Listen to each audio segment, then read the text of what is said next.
efforts ensuring that each conference builds on the progress of the last with greater focus and ambition. The lives and livelihoods of future generations depend on our decisions here today. Let's seize the moment. Thank you.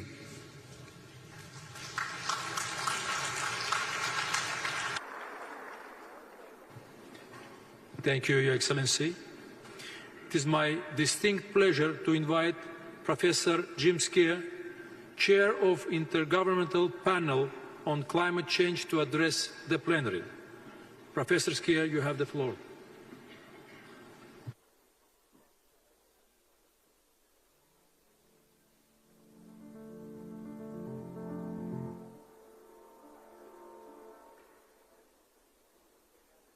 Ladies and gentlemen, as the chair of the Intergovernmental Panel on Climate Change, the IPCC, it's an honour to address the high-level segment of COP29.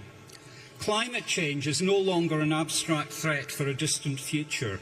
It's been unfolding in front of our eyes. In the 12 months since the last COP in the UAE, people across Asia and in the Sahel have endured extreme temperatures. Communities in the Americas have fought against devastating wildfires, and flood defences were put to the test in Central Europe when confronted with intense rainfall, not to mention more recent events in Valencia. Many people have lost their homes, their livelihoods and their lives. Communities have been shaken to their core.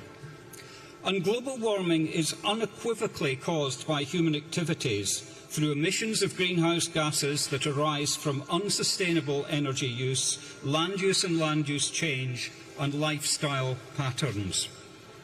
The extremes we are witnessing have been aggravated by human-induced climate change. This is the new normal. Imagine what is in store in the coming decades if we don't act swiftly and decisively. With every fraction of a degree of warming, we face greater threats. Children born today will not know a world without climate change.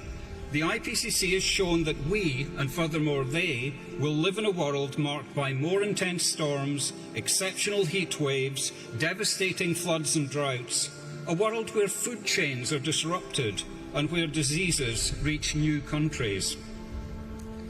Today, our chances of limiting warming to 1.5 degrees Celsius are hanging on a very slender thread. The recent UNEP GAP report concluded that global emissions would need to fall by 7.5% per year through to 2035 to return us to a 1.5 degree pathway. If we delay more ambitious action to 2030, this becomes an unprecedented 15% per year. Even limiting warming to 2 degrees is at risk. But this does not have to be the case. As the IPCC 6th Assessment Report demonstrated, we have the know-how, the tools and the financial resources to avoid the worst impacts of climate change. A world where transport is no longer polluting, our cities are green, and where we have transitioned away from fossil fuels. We've shown that carbon pricing, regulations and other interventions have already resulted in gigatons of avoided emissions, and more can be achieved if policies and measures are scaled up and deployed more widely. Furthermore, we've shown that climate action can contribute to other development goals, such as improving air quality and human health. With climate change already on us, we must address adaptation. The IPCC will be paying particular attention to this in the coming cycle.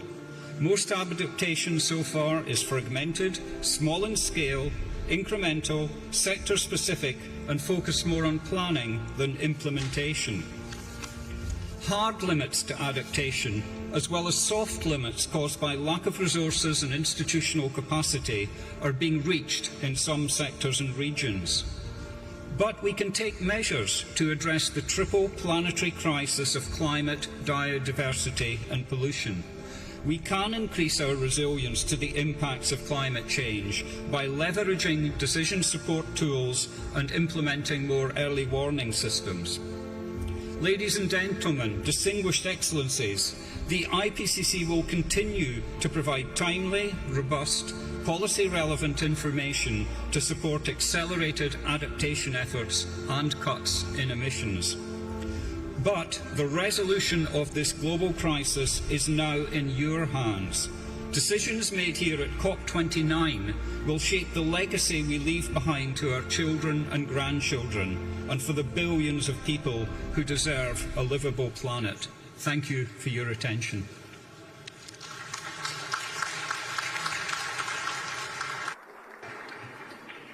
Thank you, Professor Ski.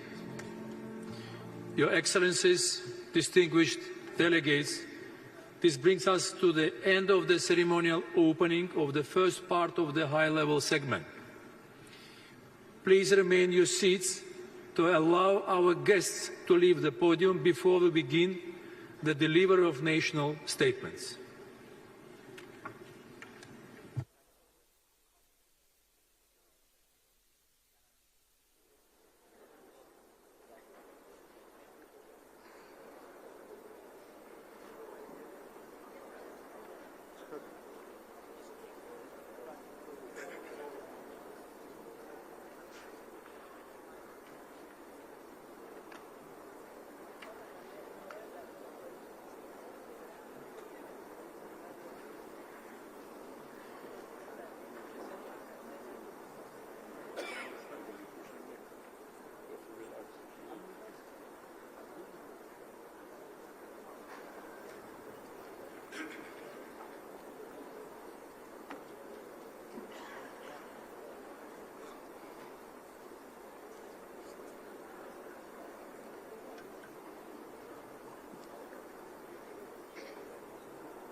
Your Excellencies, distinguished delegates, honourable guests, today heads of state and government will deliver their national statements.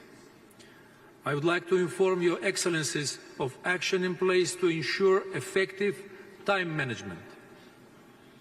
There is a 3-minute time limit for statements during the high-level segment.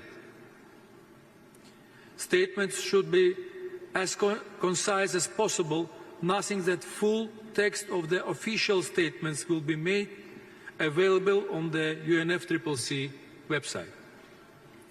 And finally, please note that heads of state or government who are not in the plenary at the time for delivery of their statement will be scheduled to speak at the end of the statements of the same category.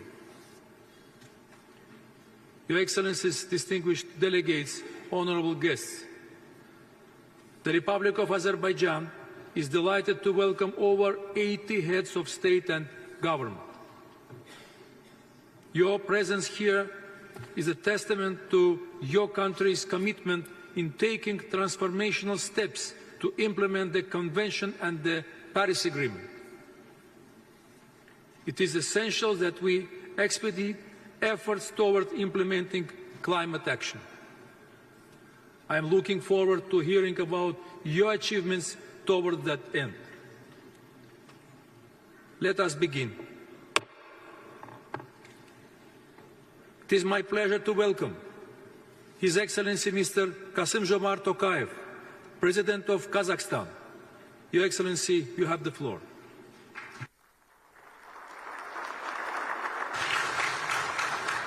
Your Excellencies, Kazakhstan is firmly committed to the global climate agenda under the Paris Agreement, pursuing an ambitious target towards carbon neutrality by 2060. To achieve any climate goals, access to both predictable climate finance and technology is vital. The new collective quantified goal on climate finance should prioritize regions most impacted by climate change, including landlocked developing countries. Despite accounting for only 1% of global emissions, Central Asia faces multiple climate risks. To enhance our climate response, we must now leverage technologies such as artificial intelligence, satellite monitoring, and other digital tools for early warning and better water and land management. Together with our partners, we continue working on concrete projects on methane reduction, targeting the coal, oil, gas, and agricultural sectors. Today, we have achieved a threefold reduction. Kazakhstan, with its 200 million hectares of agricultural land, is well positioned for carbon farming, a promising set of agricultural practices to reduce greenhouse gases and improve soil quality. I invite all interested parties to explore these opportunities in Kazakhstan. Our country exports 43% of the world uranium supply and therefore plays a critical role in low-carbon nuclear power generation. In October, a nationwide referendum supported construction of the nuclear power plant in Kazakhstan. We are committed to ensuring the project's safety and efficiency through partnerships with global technology leaders in this area. Kazakhstan is ready to be a major supplier of energy transition minerals. We see many opportunities for cooperation. Our principal position that the demand in these minerals should be responsible and socially just. Climate change is affecting global water cycle. The water-related disasters account for over 80% of all natural disasters, and we were not spared this year suffering from unprecedented floods. So we respond and recover from future natural disasters, and we will introduce comprehensive disaster risk management system. This December, we are partnering with France to host the One Water Summit to drive the momentum on water agenda. This summit will address issues in global water governance. The Caspian Sea is in danger. Saving the biggest lake in the world is a matter of common concern that requires long-term international cooperation. We support the initiative of President Aliyev to establish a group of experts from the Caspian states. Kazakhstan is intensifying its activities to preserve the Aral Sea.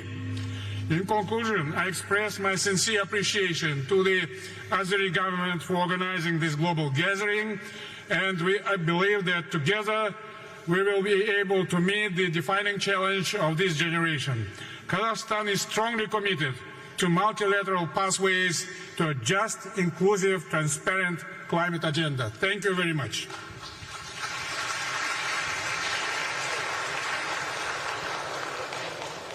Thank you, Excellency.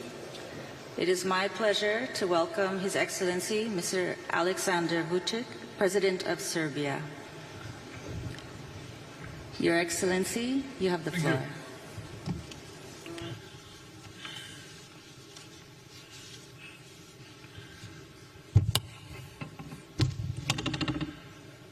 Your Excellencies, esteemed delegates, since I have 3 minutes, will say that it's a special honor and responsibility for me to be here today and to participate at a meeting that brings together the high state officials to discuss the pressing topic of today, the challenges of climate change and the future of our planet.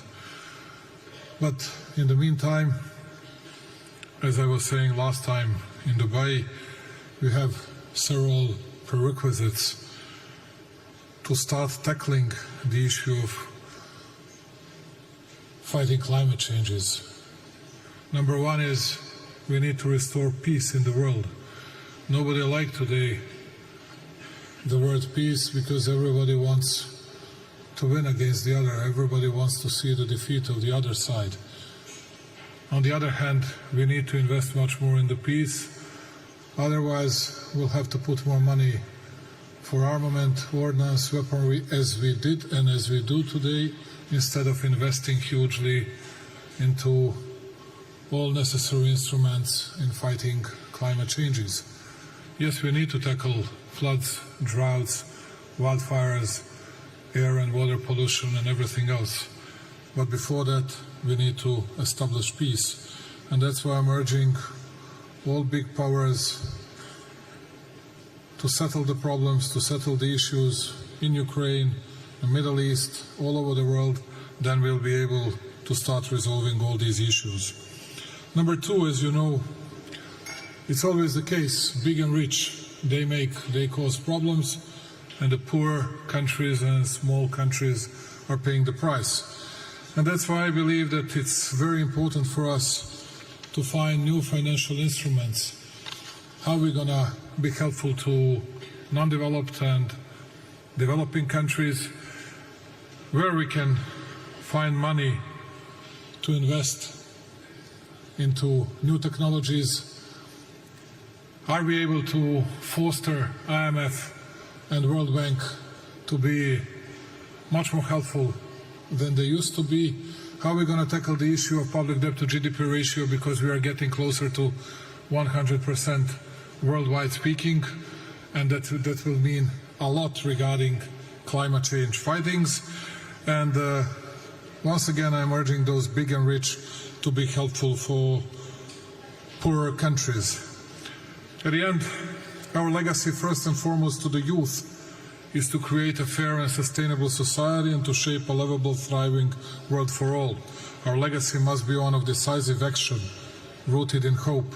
Let us leave this conference not only with renewed commitments, but with actionable plans that will shape our collective future. When I say this, once again going back to prerequisites, pre-terms for fighting climate changes, which is peace, peace, peace, and more of financial instruments that will be available for poorer countries. I thank you very much.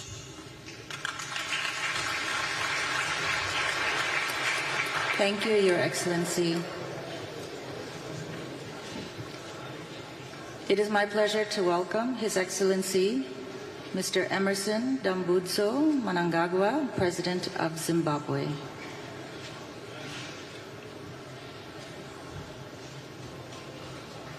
Your Excellency, you have the floor.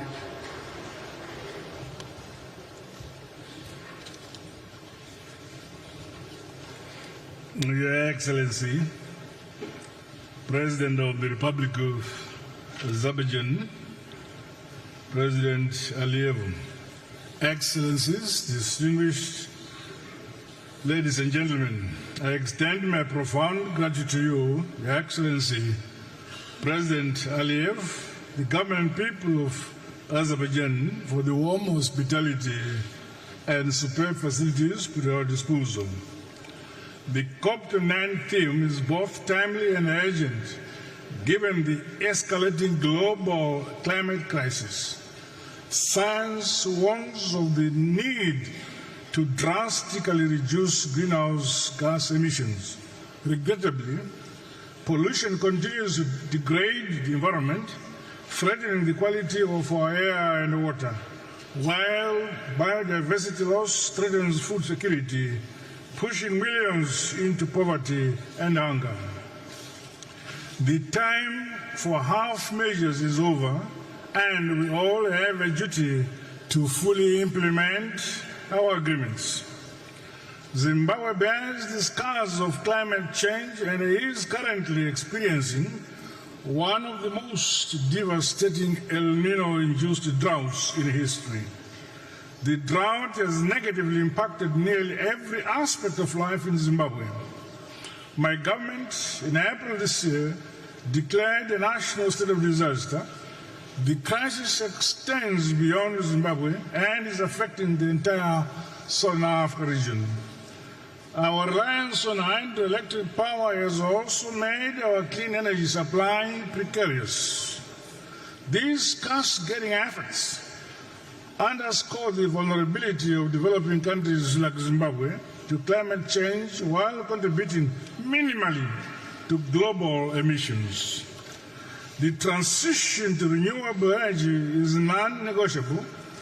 while a just transition combined with robust financial technological support for developing countries are critically important to drive the climate action agenda. As such, my country is implementing the nationally determined contribution implementation plan and investment framework to aid in our resource mobilization.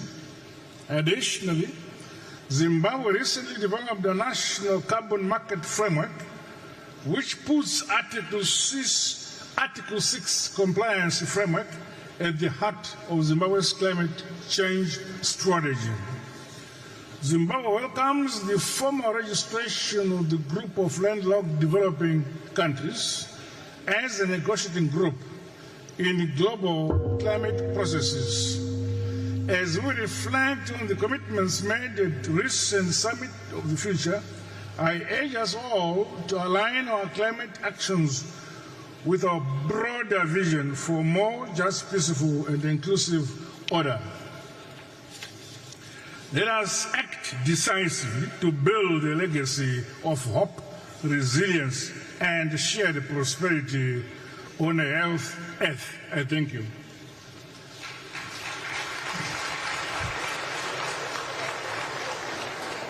Thank you, Your Excellency.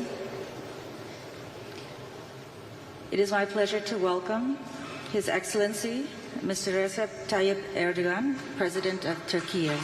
Your Excellency, you have the floor.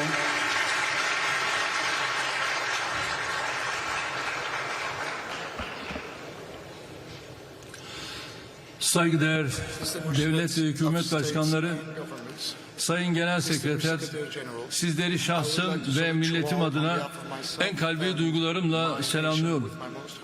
Bu başarılı organizasyon ve samimi ev sahiplikleri için Cumhurbaşkanı İlham Aliyev kardeşimi özellikle tebrik ediyorum. Ve böyle anlamlı bir buluşmada gerçekten iklim krizinin menfi etkilerinin en yoğun hissedildiği ülkeler arasındayız. 2053 yılı için net sıfır emisyona ulaşma ve yeşil kalkınma vizyonumuz ekseninde kilit sektörlerimizi dönüştürüyoruz. Yeşil finans stratejisini uygulama ve ulusal yeşil taksonomi oluşturma gayretlerimiz devam ediyor. Emisyon ticaret sistemini de ihtiva eden iklim kanunumuzu çok yakında meclisimize sunacağız. COP29 öncesinde 2 yıllık şeffaflık raporumuzu ve uzun dönemli iklim stratejimizi yazmanlığa ilettik. 2024-2030 yıllarını kapsayan iklim değişikliği azaltım ve uyum strateji eylem planlarımızı uygulamaya aldık. Toplam kurulu güç içerisinde yenilenebilir enerjinin payını %59'a yükselttik. Bu oranla Avrupa'da 5. dünyada 11. sıradayız. 2053 net sıfır emisyon hedeflerimiz için temel önceliklerimiz yenilenebilir enerji, enerji verimliliği ve nükleer enerjidir. Bugün 31 bin megawatt olan rüzgar ve güneş enerjisi kurulu gücümüzü 2035 yılında 120 bin megawatt'a çıkaracağız. Nükleer enerjide ise 2050 senesinde 20 bin megawattlık bir kapasiteye ulaşmayı hedefliyoruz. 2024-2030 yıllarını kapsayan ulusal enerji verimliliği eylem planımızla 100 milyon ton karbondioksit eş değeri emisyon azaltımı öngörüyoruz. Elektrikli milli otomobilimiz TOG'u yaygınlaştırmaya devam ediyoruz. Eşim Emine Erdoğan'ın himayesinde başlatılan ve küresel düzeye taşınan sıfır atık projesi iklim değişikliğiyle mücadelemize ilave güç katıyor. Bu sayede projenin başlangıcından bu yana 5,9 milyon ton sera gazı emisyonunun önüne geçtik. Su kaynaklarımızın etkin kullanımı için su verimliliği seferberliği ilan ettik. Milli Ağaçlandırma Günü olarak belirlediğimiz her 11 Kasım'da milyonlarca fidanı toprakla buluşturuyoruz. Tabii tüm bu gayretlerin ekonomik maliyeti çok yüksektir. Küresel mücadelemizi daha güçlü ve etkili kılmak bakımından bilhassa gelişmekte olan ülkelerin ihtiyaçlarına cevap verecek bir iklim finansmanı hedefinin bu zirvede belirleneceğine inanıyorum. Kıymetli katılımcılar, gelecek nesiller için adil, sürdürülebilir ve doğaya saygılı bir dünyayı inşa etmek için Birleşmiş Milletler 79. Genel Kurulu'nda Gelecek Paktı'nı kabul ettik. Bugün burada gelecek nesillere daha adil bir dünya bırakmayı konuşurken İsrail'in Filistin ve Lübnan'ı hedef alan hukuk, ahlak ve vicdan dışı saldırıları devam ediyor. Mevcut hükümet maalesef çocuk, kadın ve yaşlı demeden insanları katletmeyi, büyük bir çevre kıyımına yol açmayı sürdürüyor. İsrail saldırıları nedeniyle toprağa ve yeraltı sularına sızan kimyasallar Gazze'li çocukların geleceğini şimdiden karanlığa bürümüştür.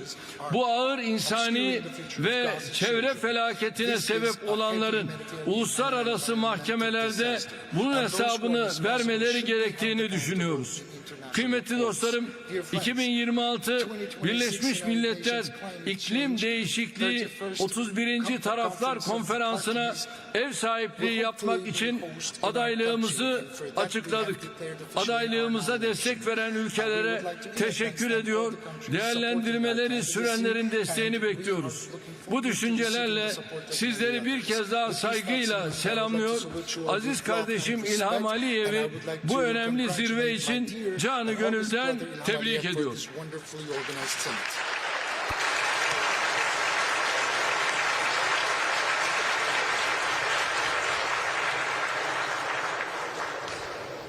Thank you, Excellency.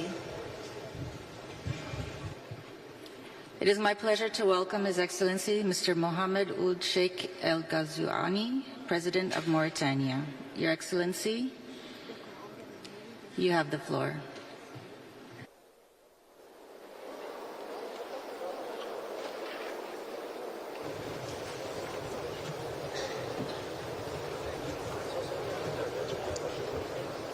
بسم الله الرحمن الرحيم صلى الله على سيدنا محمد وعلى آله وصحبه أصحاب الجلالة والفخامة والسمو والمعالي Excellencies, presidents and kings and heads of governments and states. سعادة السيد رئيس المؤتمر التاسع والعشرين للأطراف باتفاقية الأمم المتحدة الإطارية بشأن التغير المناخي.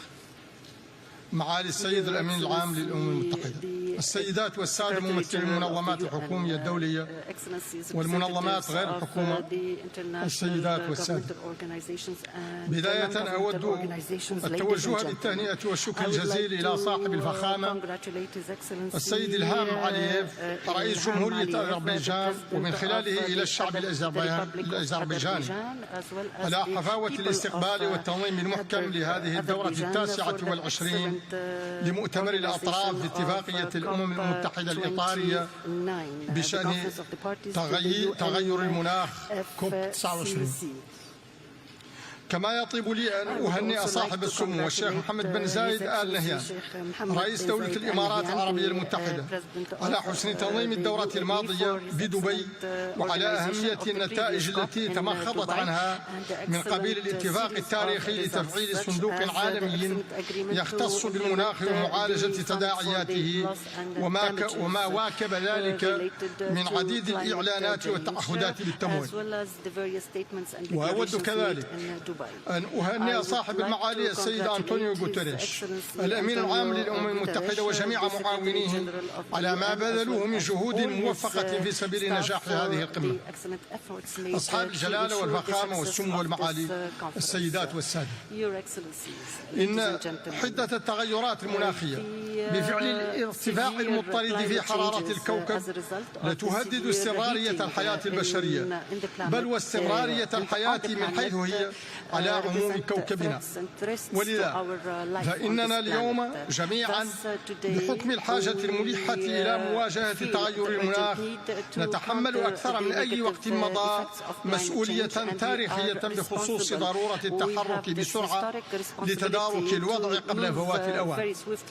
ونحن في الجمهورية الإسلامية الموريتانية على الرغم من مساهمتنا الهامشية في الانبعاثات الحرارية نعيش يوميا الآثار المدمرة لهذا التغير المناخي عبر تنامي ظاهرة التصحر والفيضانات وانعكاساتها السلبية العميقة التي تضر بأنسجتنا الاجتماعية وتهدد أمننا الغذائي وتعيق تنميتنا الاقتصادية.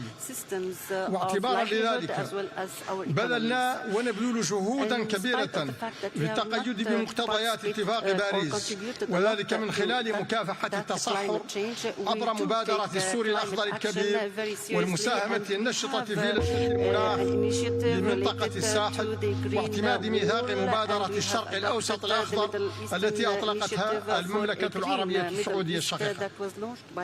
كما اتخذنا إجراءات قوية في سبيل الحد من الانبعاثات الحرارية من قبيل فرض ضريبة على منتجيها داخل البلاد والاستثمار في زيادة مساحات المحميات البحرية والساحلية والقارية واستعادة الأراضي المتدهورة.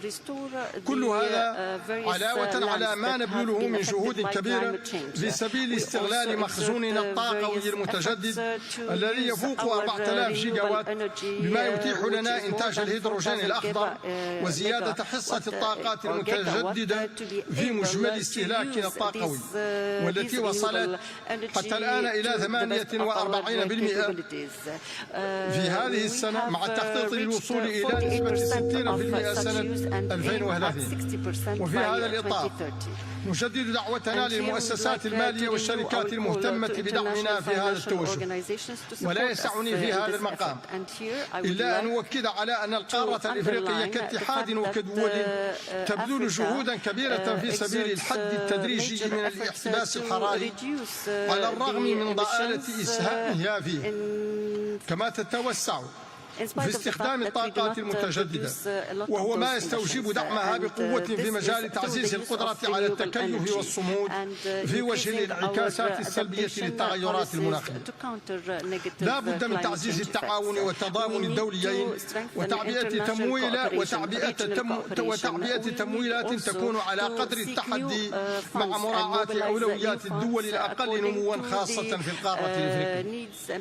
وإنني أتمنى لأعمال دورتنا هذه كل نجاح وتوفيق، لراجٍ بأن تسهم مخرجاتها في تعزيز وتنفيذ ما أعلن عنه في الدورة السابقة وفي تسريع تعبئة الموارد الضرورية لضمان فعالية جهودنا المشتركة في مواجهة مختلف التحديات المناخية. أشكركم والسلام عليكم.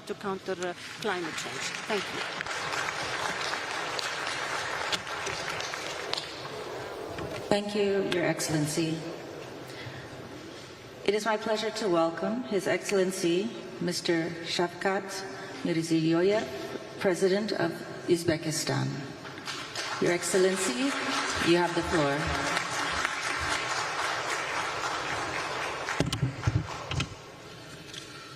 Hurmatli delegatsiya rahbarlari, avvalambor Azerbayjon Respublikasi Prezidenti İlhom Aliyev janob olilarining bugungi tarixiy konferensiyani go'zal Baku shahrida yuksak darajada tashkil etgani bilan samimiy tabriklayman. Biz Azerbayjonning zamonaviy iqlim tahdidlariga qarshi kurashish yo'lida xalqaro hamkorlikni kengaytirish bo'yicha faol sa'y-harakatlarni to'liq qo'llab-quvvatlaymiz. Hurmatli sammit ishtirokchilari, iqlim o'zgarishlari bugungi kunda asosiy global tahdidga aylanib bormoqda. Geosiyosiy ziddiyatlar kuchayishiga bevosita ta'sir ko'rsatmoqda. Ayniqsa kambag'allikka qarshi kurash, oziq-ovqat va energetika xavfsizligi, suv va resurslardan foydalanish muammolarini kuchaytirmoqda. Bularning asoratlarini Markaziy Osiyoda o'tkir his qilmoqdamiz.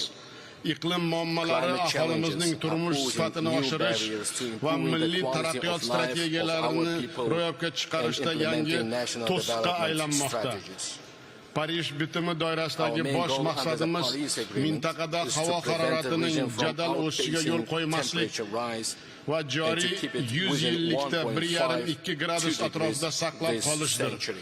Bu borada biz O'zbekistonda uglerod neytralligiga erishish bo'yicha keng miqyosdagi islohotlarni qat'iy olib boryapmiz. 2030-yilgacha havoga is gazi chiqarishni 35% ga kamaytirishni reja qilganmiz. Bu majburiyatni 2050-yilga qadar yanada kengaytirishga tayyormiz. Yashil energetika ulushi 40% gacha oshiramiz. Elektromobil va yashil vodorod klasterlari, quyosh va shamol generatsiya hublarini yaratyapmiz. Yashil makon dasturimiz doirasida ko'kalamzorlashtirish hududlarini keskin ko'paytirmoqdamiz. Qo'shni mamlakatlar bilan mintaqaviy iqlim strategiyasini hayotga tatbiq qilmoqdamiz.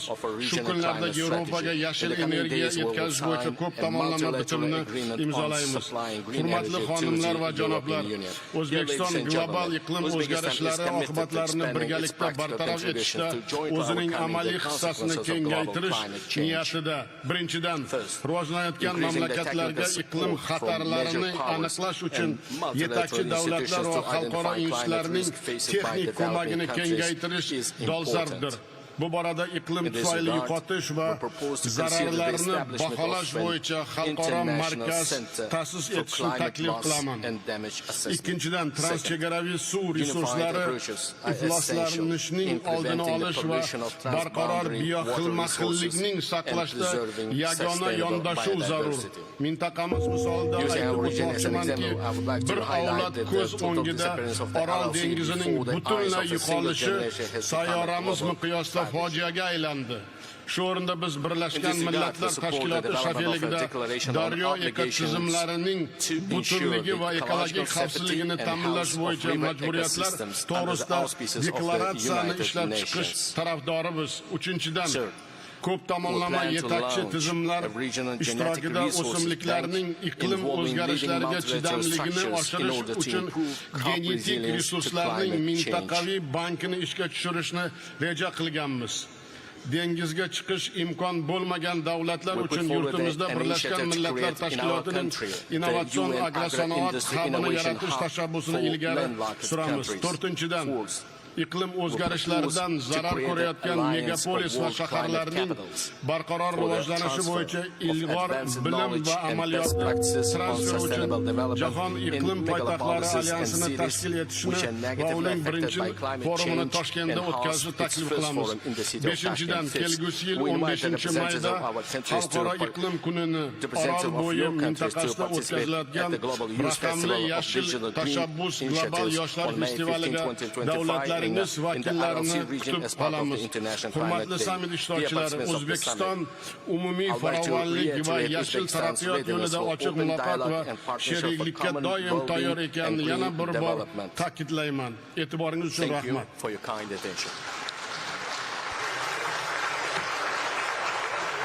Thank you, Excellency. It is my pleasure to welcome His Excellency Mr. Umaro Sissoko Embalo, President of Guinea-Bissau. Your Excellency, you have the floor.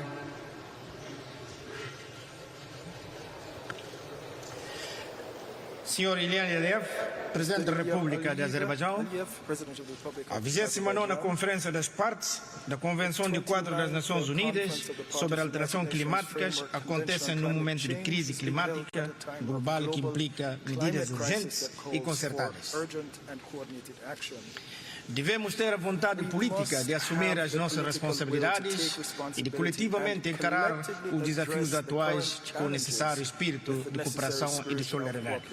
Na Guiné-Bissau temos implementado uma série de ações estratégicas para mitigar os impactos climáticos e reforçar a resiliência das nossas comunidades. Iniciamos projetos de reflorestação e proteção dos mangais fundamentais para a preservação da biodiversidade e para a absorção de carbono. Estamos também a promover iniciativas de conservação da água e fortalecimento da agricultura sustentável. que consideramos setores críticos para garantir a segurança alimentar. Tais medidas reforçam as capacidades adaptáveis das nossas comunidades e dos nossos ecossistemas. Intensificaremos esses esforços com a realização de novos projetos previstos na nossa estratégia nacional. Excelências, minhas senhoras e meus senhores, reafirmamos o papel crucial do multilateralismo na luta contra as alterações climáticas. Precisamos de cooperação para implementar as políticas adequadas e garantir o financiamento climático de que necessitamos. O compromisso dos nossos parceiros e o apoio da comunidade internacional serão essenciais para garantir uma transição energética justa e acessível, respeitando princípios das responsabilidades comuns, mas diferenciadas. No que respeita aos compromissos desta COP29, a Guiné-Bissau reitera a sua determinação em levar a cabo várias ações, nomeadamente nas seguintes áreas prioritárias. 1. Adaptação e resiliência para o efeito. É necessário um acompanhamento internacional para continuarmos a investir em programas que fortalecerão as resiliências dos nossos ecossistemas e das nossas comunidades, principalmente através de estratégias de conservação da biodiversidade e de mitigação de riscos climáticos. Ponto 2. Perdas e danos em razão das consequências climáticas já sentidas no nosso país. Defendemos e plena perda e danos de Varsóvia e precisamos de recursos financeiros que permitam compensar os prejuízos causados por fenómenos climáticos. Terceiro, financiamento climáticos. Lembramos a necessidade urgente de um financiamento climático justo e acessível para os países em desenvolvimento. A afetação de recursos adequados para os países vulneráveis, tal como a Guiné-Bissau, é uma prioridade, é uma condição necessária para permitir uma maior resiliência e capacidade de adaptação. Estamos empenhados em desenvolver fontes de energia renováveis e reduzir a nossa dependência de combustíveis fósseis, promovendo uma transição energética diretamente às nossas populações. Excelências e distintos delegados, as alterações climáticas não conhecem fronteiras. Precisamos de agir de maneira global e avançarmos com decisões corajosas e medidas propícias. A Guiné-Bissau reafirma o seu compromisso em contribuir para uma resposta coletiva adequada em prol de um futuro resiliente e sustentável. Confiamos que as decisões que serão tomadas aqui em Baku irão demonstrar a nossa tomada de consciência coletiva dos graves perigos que ameaçam o globo, bem como a nossa determinação comum de adotar compromissos dinâmicos a favor da justiça climática, da solidariedade internacional e do desenvolvimento sustentável.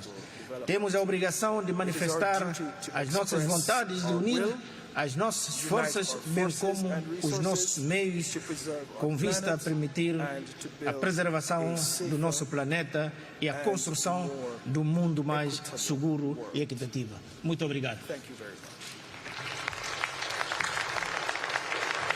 Thank you, Your Excellency. It is my pleasure to welcome His Excellency Mr. Andrzej Duda, President of Poland. Your Excellency, you have the floor.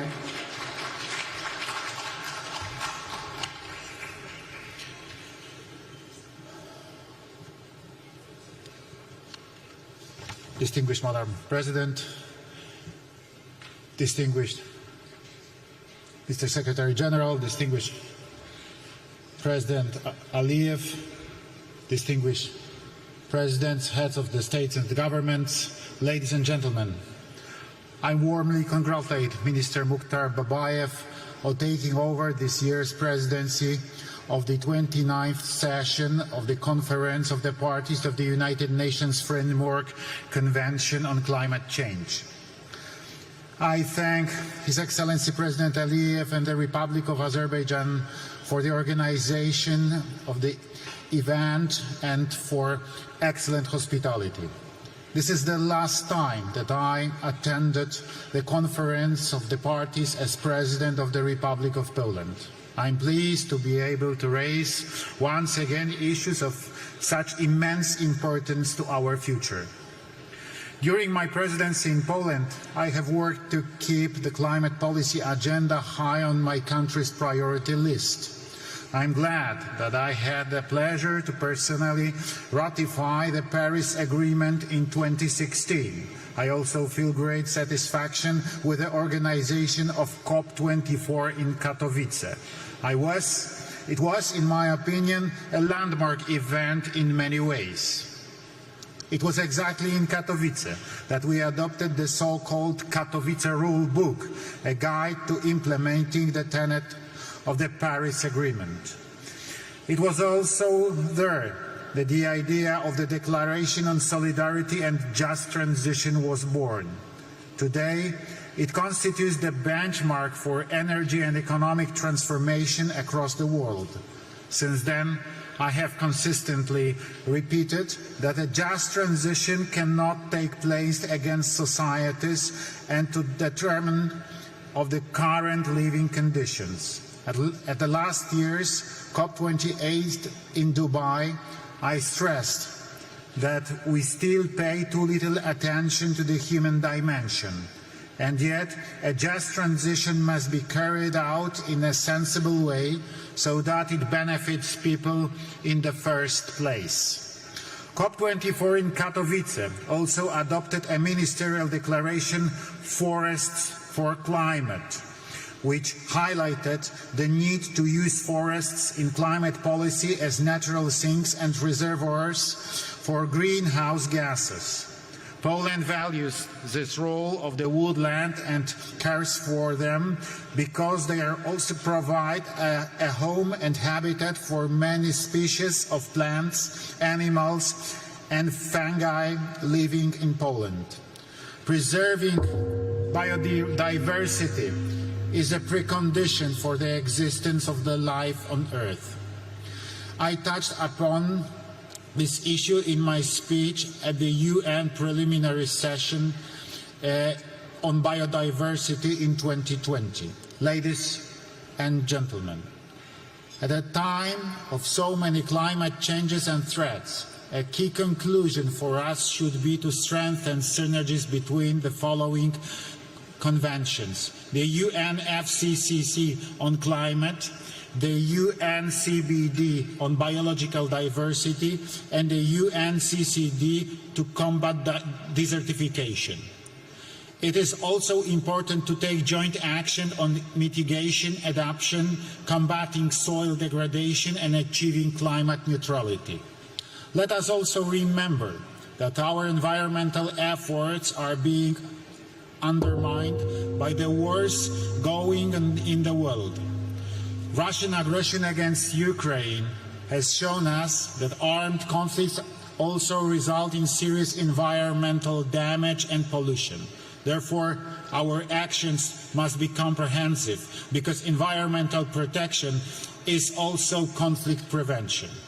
Excellencies, despite challenges, Poland fulfills all its obligations and is consistent in following the path of sustainable development and just transition.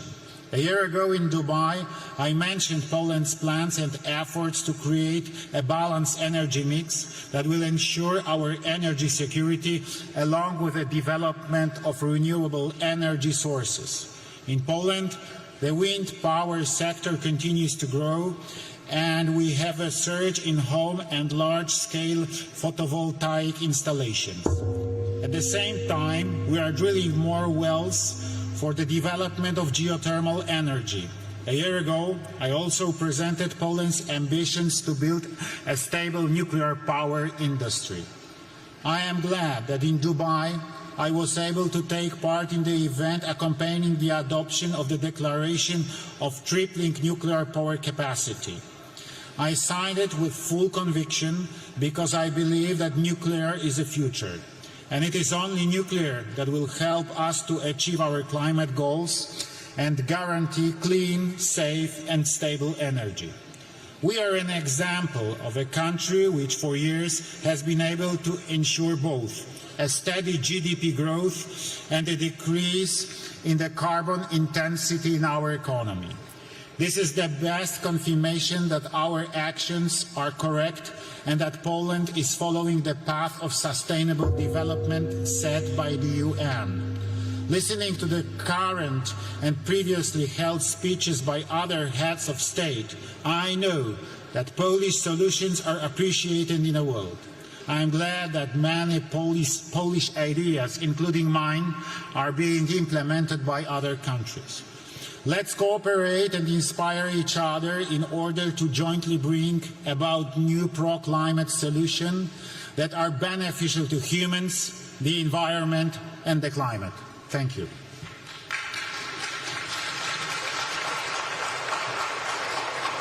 Thank you, Your Excellency. It is my pleasure to welcome His Excellency, Mr. Emomali Rahmon, President of Tajikistan. Your Excellency, you have the floor.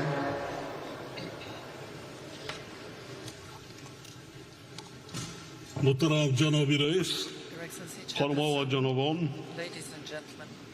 با حکومت جمهوری آذربایجان و سازمان ملل متحد برای مهمان نوازی و در سطح بلند برگزار نمودن چهارمین امروزه سپاسگزارم.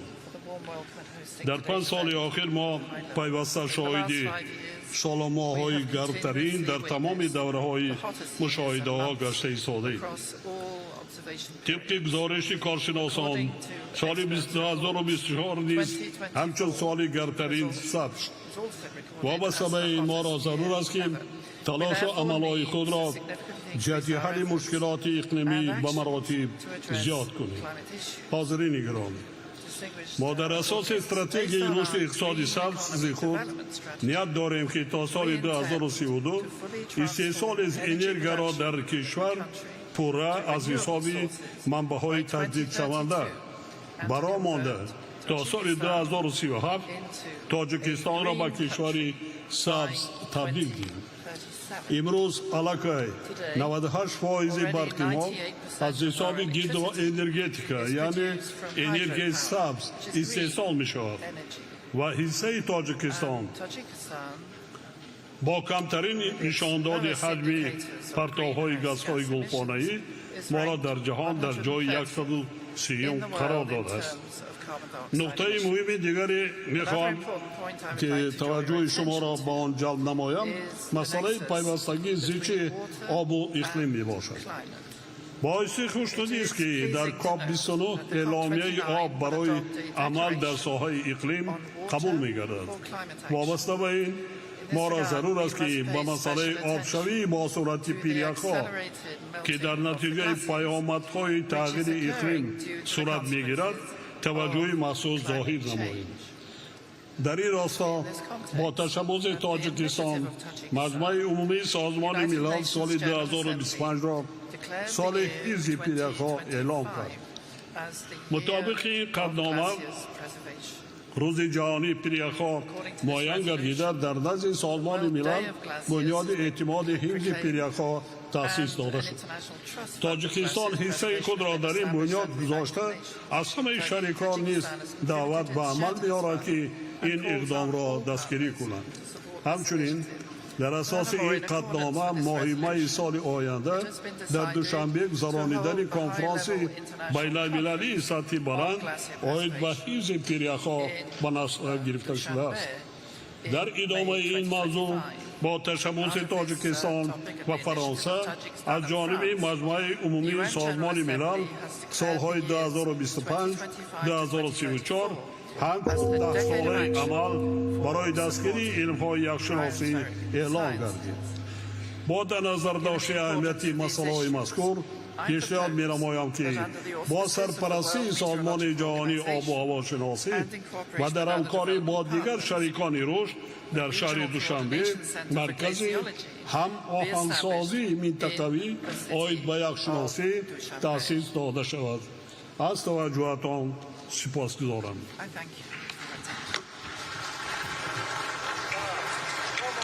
kalmamış. Thank you, Your Excellency. It is my pleasure to welcome His Excellency Mr. Abdul Latif Jamal Rashid, President of Iraq. Your Excellency, you have the floor.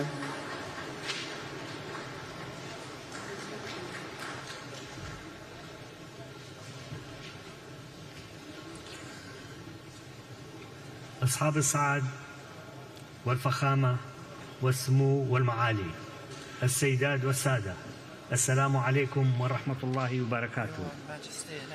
نحن هنا للمشاركة في مؤتمر الأطراف 29 لاتفاقية المناخ، التي تشمل موضوعا خطيرا ومهما يمسنا جميعا، وهذا نتقدم بخالص الشكر إلى جمهورية أذربيجان لاستضافتها لنا وعلى حفاوة الاستقبال وكرم الضيافة. بعد مضي أكثر من عام على قصف المستمر وأمام هذا العدد المتراكم من الضحايا المدنيين من النساء والأطفال، أدعو المجتمع الدولي كما دعونا مرارا إلى تحمل المسؤوليات في فرض وقف إطلاق النار وتقديم المعونة الإنسانية العاجلة للضحايا واعتراف بحق الشعب الفلسطيني في تقرير مصيره وإقامة دولته. نأمل أن نثمر مناقشات هذا المؤتمر عن مقررات تتناسب مع التحديات العالمية المتزايدة الناجمة عن تغيير المناخ، والتي شاهدناها آثارها في الفيضانات التي اجتاحت منطقة كثيفة السكان في إسبانيا ومناطق أخرى في العالم، تسببت مع الأسف الشديد في سقوط ضحايا. نقدم لأهلهم خالص تعازينا ومؤاساتنا. إن هذه التحديات تؤثر بشكل كبير على دول العالم وبالأخص الدول النامية، وتهدد أمنها المائي والغذائي والصحي والمجتمعي. إن تأثيرات التغيير المناخي باتت ملموسة في العراق، حيث نعاني من موجات حرارية قاسية وعواصف ترابية متصاعدة وتراجع كميات الأمطار، مما أدى إلى انحسار المسطحات المائية والمساحات الخضراء وزيادة الجفاف والتصحر وتدهور الأراضي الطبيعية والتنوع البيولوجي. بل إن هذه التغييرات المناخية أدت إلى نزوح مجتمعات تراثية تقليدية تاريخيا مثل سكان الأهوال جنوب العراق المدرجة على لائحة التراث العالمي، والتي تواجه تقاليدهم خطر الاندثار. كل ذلك بالرغم من أن مشاركة العراق التاريخية في انبعاثات الغازات دفيئة عالميا كسائر الدول النامية ضئيلة جدا. لذا يجب أن تكون العدالة المناخية في صميم مداولاتنا، وهي حق إنساني، ونحن مطالبون بذلك ليس فقط لشعوبنا الآن بل وللأجيال التي يأتون بعد، والتي يتوقف مستقبلها على قرارات التي نأخذها اليوم. إننا نتطلع إلى أن تؤدي هذه المفاوضات إلى خطوات ملموسة وآليات واضحة ومؤثرة، مثلا تفعيل صندوق الخسائر والأضرار الذي قرر تأسيسه في مؤتمر الأطراف 28 العام الماضي. ومن المبادئ التي نؤيد عليها مبدأ العدالة والإنصاف والمسؤوليات المشتركة تجاه التغيير المناخي. إن العراق باعتباره بلدا يعتمد اقتصاده بشكل كبير على وقود الأحفوري يتأثر من التغيير المناخي من جانب، ومن الإجراءات المتواجهة من جانب آخر. لذا ندعو الدول المنطقة التي ستتأثر مثلنا بتغيير المناخ وكذلك بالجهود المبذولة لمواجهة إلى تشكيل مجموعة تفاوضية ضمن هذه العملية للتنسيق فيما بينهما وللعمل سوية حتى يتجاوز تأثير مساهماتنا الجماعية مجموع مساهمات الفردية. وبناء على نفس المبدأ نوجه نداءنا إلى الاقتصاديات الكبرى في العالم لتعزيز التزاماتها تجاه العمل المناخي، وفي حال قررت أي من الاقتصاديات الانسحاب من هذه العملية فإننا ندعو الجهات الفاعلة داخل تلك الدول سواء الكيانات السياسية المحلية أم القطاع الخاص إلى الاستمرار في التزامها، فالعالم لا يمكن أن يمضي قدما دون جهود الجميع من أجل تحقيق المستقبل. سيداتي والسادة، إن العراق يعمل على تنفيذ التزاماتها ضمن اتفاقية المناخ وما يليها من الوثائق الدولية، وعلى تخفيف مساهمته في الانبعاثات الغازية الدفيئة واكتساب مرونة للتكييف مع آثار التغييرات المناخية والتحول التأكيدي نحو الطاقة المتجددة. لقد عملت الحكومة العراقية على إعداد مجموعة من الوثائق والاستراتيجيات الوطنية للمساهمة في الوفاء بالتزامات العراق الطوعية تجاه اتفاق باريس، كما أكملنا أعداد وثيقة تقديم الاحتياجات التكنولوجية ووثيقة تخفيف الملائمة وطنيا التي تهدف إلى تحديد احتياجات العراق من التكنولوجيات المناخية في قطاعات ذات الأولية، كما إننا على وشك الانتهاء من إعداد خطة الاستثمار المناخي التي تهدف إلى تمهيد مسارات عملية للقطاعين العام والخاص للوفاء بالالتزامات العراق المناخية من خلال جذب استثمارات محلية وأجنبية وتعبئة الموارد المالية لمواجهة تحديات التغيير المناخي والسير نحو مستقبل أكثر استدامة. لقد اتخذ العراق خطوات جادية لحد من انبعاثات غاز الميثان، حيث كان أول من انضم إلى العهد العالمي بشأن ميثاق من بين أعضاء الأوبك. يشارك العراق في أعمال تحالف المناخ والهواء النظيف والمرصد الدولي لانبعاثات الميثان، ونعمل على تحقيق هدف تصفير الحرق الغازي المصاحب بحلول عام 2028. ختاما، أود أن أذكر المجتمع الدولي بأهمية دوره في تعزيز الأمن والاستقرار الإقليمي في منطقة الشرق الأوسط والعمل على تجنب المنطقة من التوترات والصراعات الدولية التي عانينا من تبعاتها الاقتصادية والاجتماعية لسنوات طويلة. شكرا لكم والسلام عليكم ورحمة الله وبركاته.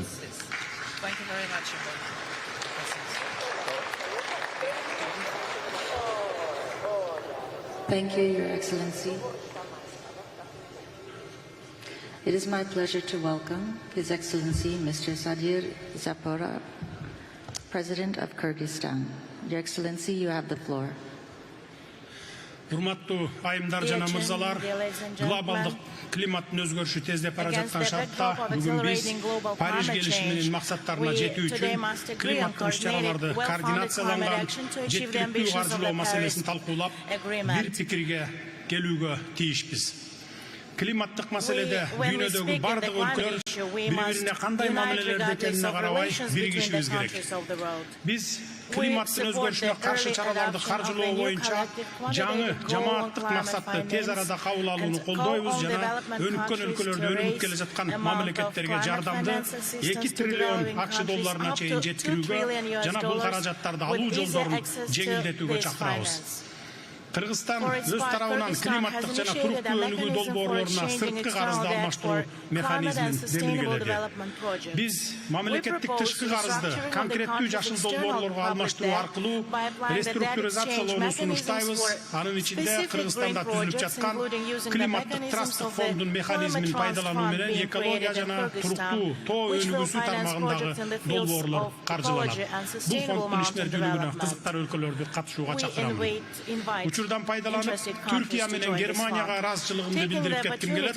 Анткени ушул эки өлкө карыздарды жашыл долбоорлорго алмаштырууну чечишти. Урматтуу айымдар жана мырзалар, биздин өлкөдө энергияны кайра жаралуучу булактары боюнча ишке ашырылып жаткан долбоорлорду белгилеп кетким келет. Мисалы, коңшу өлкөлөр менен биргеликте аймактагы эң ири гидроэлектростанциялардын бири болгон Камбарата 1 кесин куруу боюнча долбоору ишке ашырыла баштады. Климаттын өзгөрүшү шартында суу ресурстарынын натыйжалуу жана сарамжалдуу пайдалануу маселелери өзгөчө актуалдуу болуп жатат. Ушуга байланыштуу өнүгүү боюнча өнөктөштөрүбүздү энергияны жана ресурстарды үнөмдөөчү технологияларды ишке киргизүү боюнча регионалдык борборду Бишкек шаарында түзүү демилгесин колдоого чакырамын. Кымбаттуу катышуучулар, биз мөңгүлөрдүн эриши, алардын аянтынын кыскарышы, суунун азайышы, тургакчылык жана чөлгө айлануу сыяктуу көйгөйлөрдү байкап жатабыз. Тоолуу аймактардагы жана экосистемалардагы процесстерге байланыштуу тоолордо гана эмес, ошондой эле төмөнкү аймактарда жашаган адамдардын жашоосу дагы көз каранды экендигине сиздердин көңүлүңүздөрдү бургум келет. Региондогу суу ресурстары климаттын өзгөрүшүнө байланыштуу жылдан жылга азайып, суу энергетикалык жана азык-түлүк коопсуздугуна жана жалпы эле бардык өлкөлөрдүн социалдык экономикалык абалына терс таасирин тийгизүүдө. Тоолуу аймактарды туруктуу өнүктүрүү маселесинин маанилүүлүгүн эске алып, БУнун башкы ассамблеясы биздин демилгебиз менен 77-чи сессиясында тоолорду туруктуу өнүктүрүү резолюциясын кабыл алып, анын алкагында 2023-2027 жылдар тоо аймактарын өнүктүрүү боюнча аракеттердин 5 жылдыгы деп жарыялады. Бардыгыңыздарды тоолуу 5 жылдыктын жыйынтыгын чыгара турган 2027 жылы Кыргызстандагы Бишкек плюс 25 экинчи глобалдык тоо саммитине чакырамын. Көңүл бурганыңыздар үчүн терең ыраазычылык билдирем.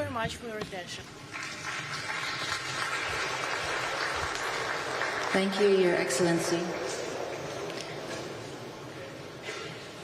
It is my pleasure to welcome His Excellency Mr. Denis Sassou Nguesso, President of Congo.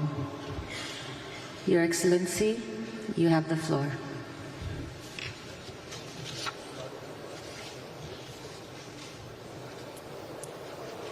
Mesdames et Messieurs les chefs d'État et de gouvernement, Monsieur le Secrétaire général des Nations Unies, Monsieur le Président de la COP29, Mesdames, Messieurs, permettez-moi d'adresser toutes mes félicitations à la République d'Azerbaïdjan, à son président et à son gouvernement pour l'excellente organisation de la COP29.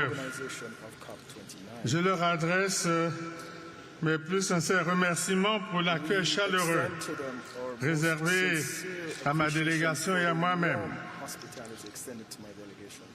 Mesdames et Messieurs, la République du Congo, la plupart d'entre vous le savent, prend depuis près d'un demi-siècle toute sa part dans l'effort global de lutte contre le changement climatique et l'érosion de la biodiversité. Mon pays a en réalité placé les questions liées à la préservation de l'environnement au cœur de sa politique nationale et au centre de son engagement sur la scène internationale. Cette année, au mois de juillet, à Brazzaville, la capitale de mon pays, a abrité la première conférence internationale sur la forestation et le reboisement. Liant l'intention à l'acte, afin de consolider le rôle essentiel des forêts dans la régulation du climat et pérenniser l'initiative d'un reboisement planétaire général. Le Congo vient de soumettre à l'Assemblée générale des Nations Unies l'adoption d'une résolution sur la décennie mondiale de l'afforestation et du reboisement.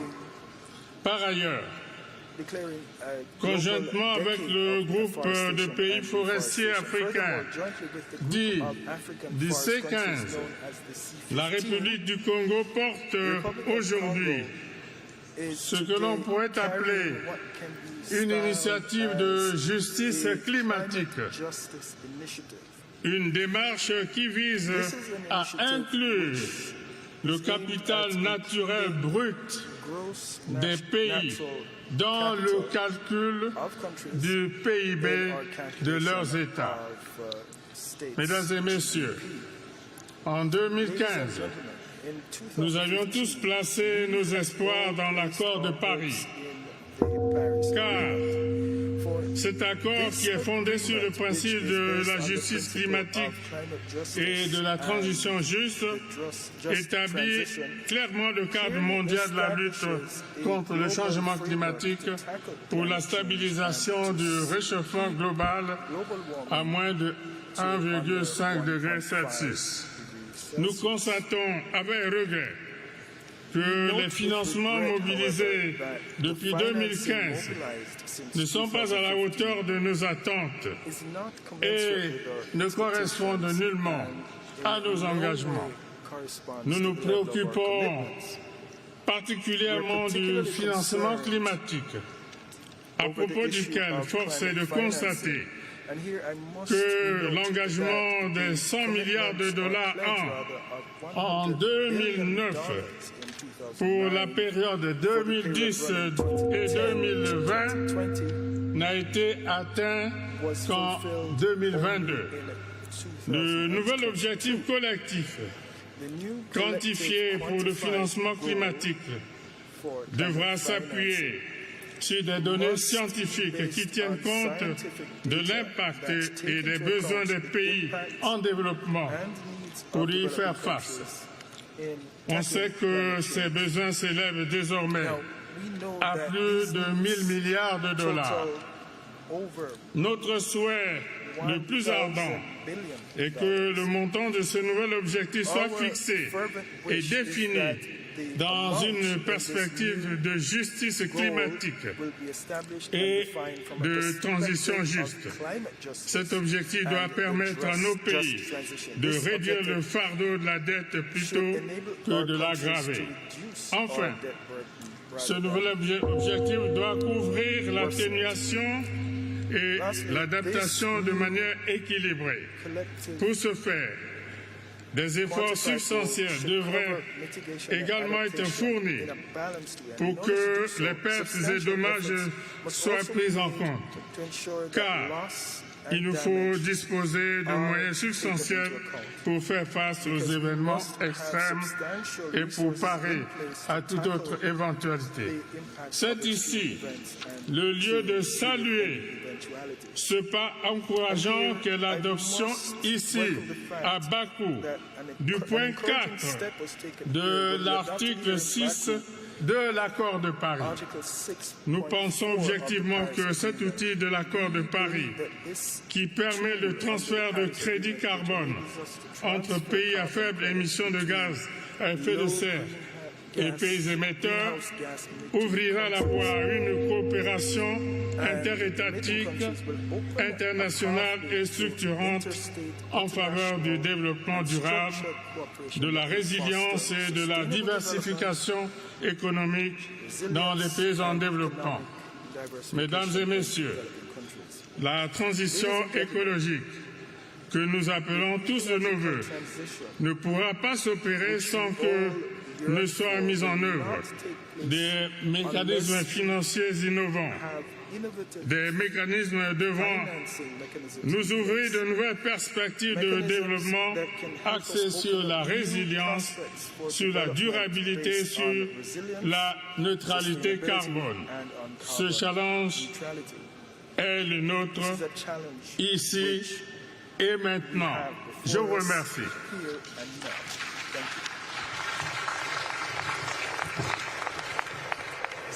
Thank you, Your Excellency.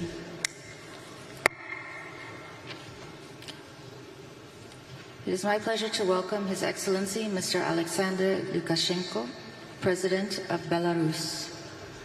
Your Excellency, you have the floor.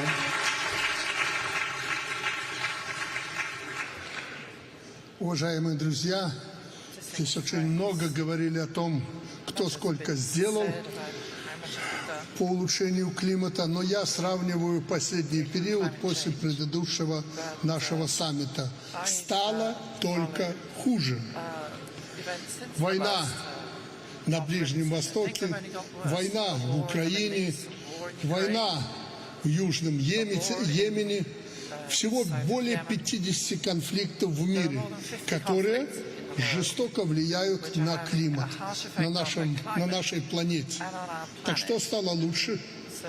Кто стал платить за выбросы? Достаточно сказать, что сегодня, которые так озаботились прежде улучшением климата, отсутствуют на этой конференции. Более того, саботируют. То ли еще будет после президентских выборов в Соединенных Штатах Америки. Встает вопрос, так какова же эффективность нашей деятельности на подобных саммитах? Когда-то президент Франции чуть ли не великим себя считал за Парижское соглашение.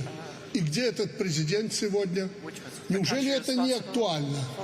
Вот наша эффективность нашей работы. Так что рапортовать пока не о чем. Единственное, хотел бы поздравить своего коллегу с прекрасной организацией этого сложного саммита.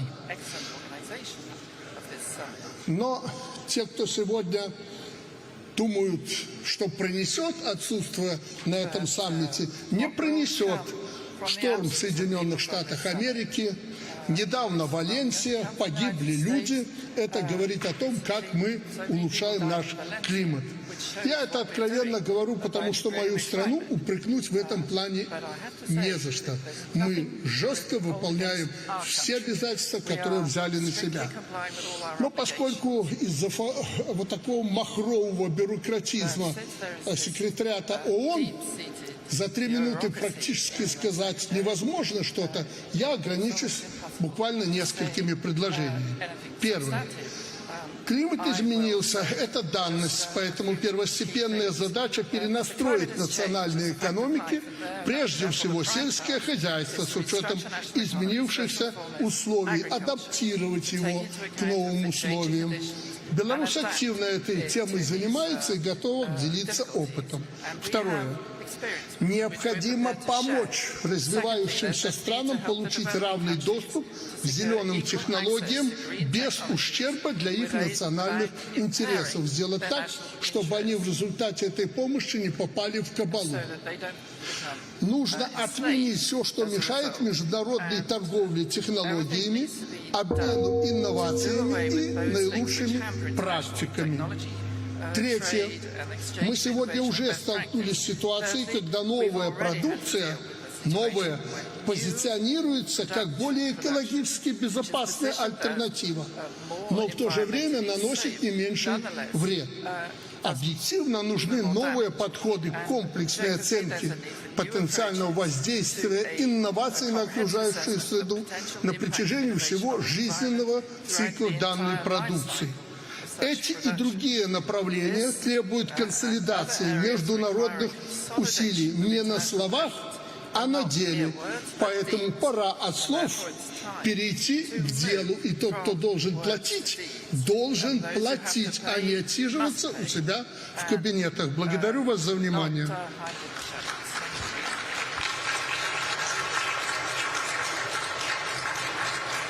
Thank you, Your Excellency. It is my pleasure to welcome His Excellency Mr. Mohammed Yunus A. Menfi, President of Libya. Your Excellency, you have the floor.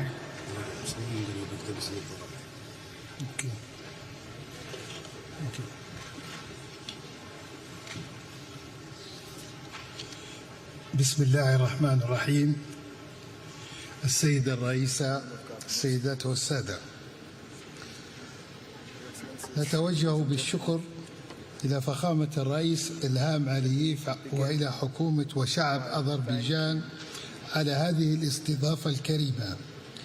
لقد أصبحنا ندرك ليس من خلال التنبؤات بل من خلال المعايشة لشدة وتكرار وتوسع انتشار الكوارث الطبيعية أن تغير المناخ له آثار مدمرة على كوكب الأرض.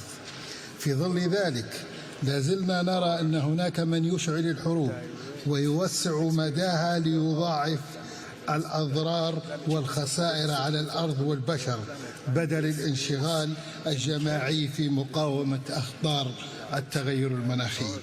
وهنا نشيد بنداء الهدنة كوب 29 للحد من الانبعاثات من الأنشطة العسكرية، وندعو الرئاسة إلى تكرار إصدار مثل هذا النداء في أكثر من موعد ومناسبة لتعزيز فرص السلام العالمي.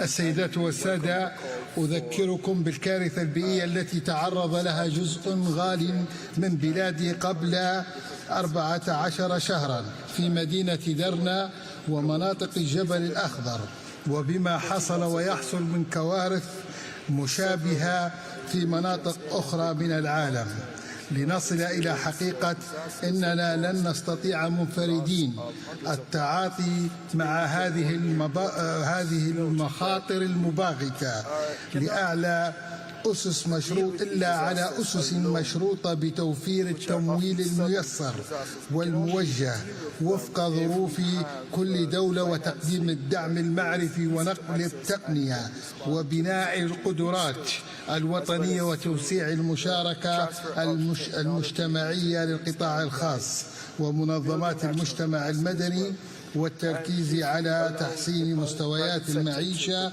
وتعزيز الوصول إلى الطاقة النظيفة والأمن الغذائي والمائي لجعل البلاد أكثر مرونة بمواجهة تأثيرات تغير المناخ.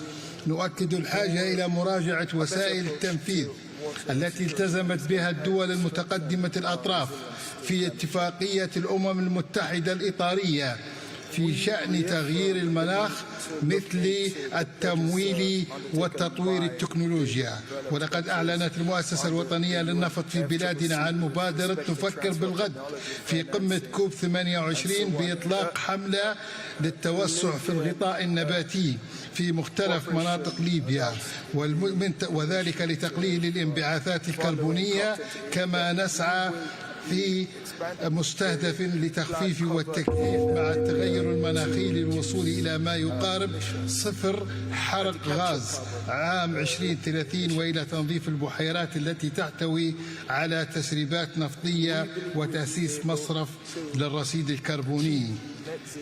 وبما أن السؤال الرئيسي في هذه الدورة هو التمويل، فإننا هدفنا انسجاما مع الموقف الأفريقي هو سد الفجوة الهائلة في تمويل، وذلك بالتحرك لحشد التمويل من مصادر متنوعة من خلال إصلاح الهيكل المالي العالمي، متمثلا في المؤسسات المالية الدولية، البنك الدولي وصندوق النقد الدولي، واستبدال الإقراض التمويلي بالشراكة في مشروعات التخفيف والتكيف، وتحويل تلك المشروعات إلى فرص استثمارية. نجدد استعدادنا للمشاركة الفاعلة في المبادرات العالمية وتبادل الخبرات والتعليم من أفضل الممارسات في البلدان الأخرى، ومصممون على الانخراط في الجهود العالمية للتخفيف من انبعاثات الغاز الدفينة والتكيف مع التغيرات المناخية ولتعزيز حماية التنوع البيئي. وشكرا لكم.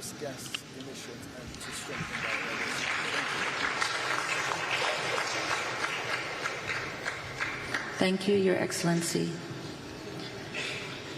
It is my pleasure to welcome His Excellency, Mr. Rumen Radev, President of Bulgaria.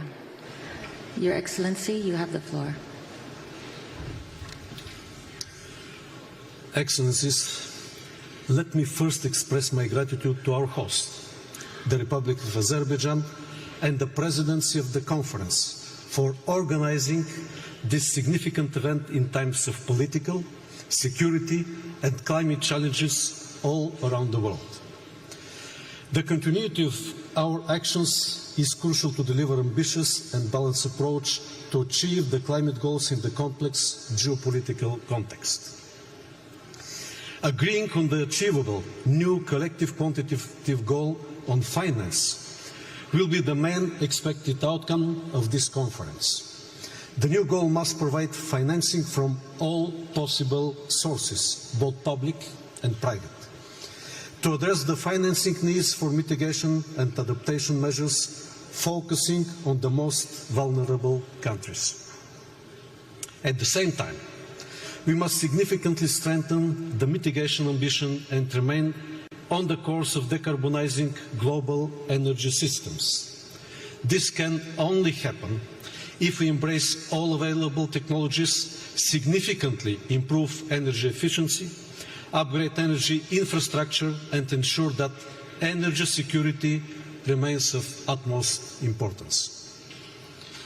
Bulgaria is committed to not only be a part of regional energy cooperation initiatives across Central and Eastern Europe, the Balkans and the Black Sea region, but also beyond, by strengthening the links between the European Union and non-EU countries who share our priorities on climate neutrality, just energy transition, energy security, and low-carbon technological innovation.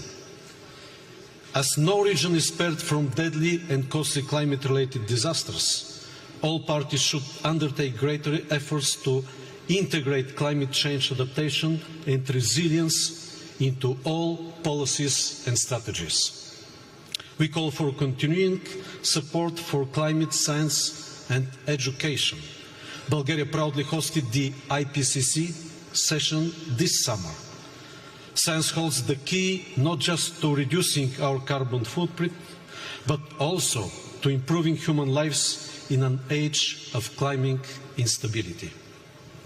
Finally, let me conclude by reiterating Bulgaria's commitment to climate policy goals. We stand with all countries willing to strengthen climate diplomacy and regional cooperation, as only together we can achieve a better and resilient future for us and for the future generations. Thank you.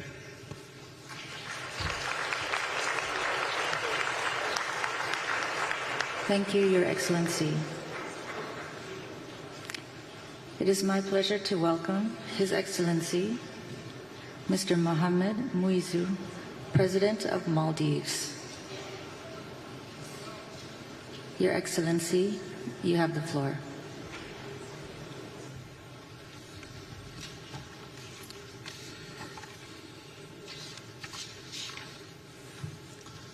Bismillahirrahmanirrahim. Excellencies, ladies and gentlemen, I extend our gratitude to the government and people of Azerbaijan for the exceptional hospitality and leadership. We pledge our full support to ensure the success of this COP. We also congratulate the UAE for its successful COP28 presidency. Vulnerable, this is how the Maldives is often portrayed. But we are a nation of extraordinary fortitude. We speak not from desperation, but from a belief in the power of collective action. Our story is not of fragility. It is a testament to resilience, leadership, and international cooperation. Since hosting the first Small States Conference 35 years ago, we have called for stronger climate action. Our call has not changed. Our course has not strayed.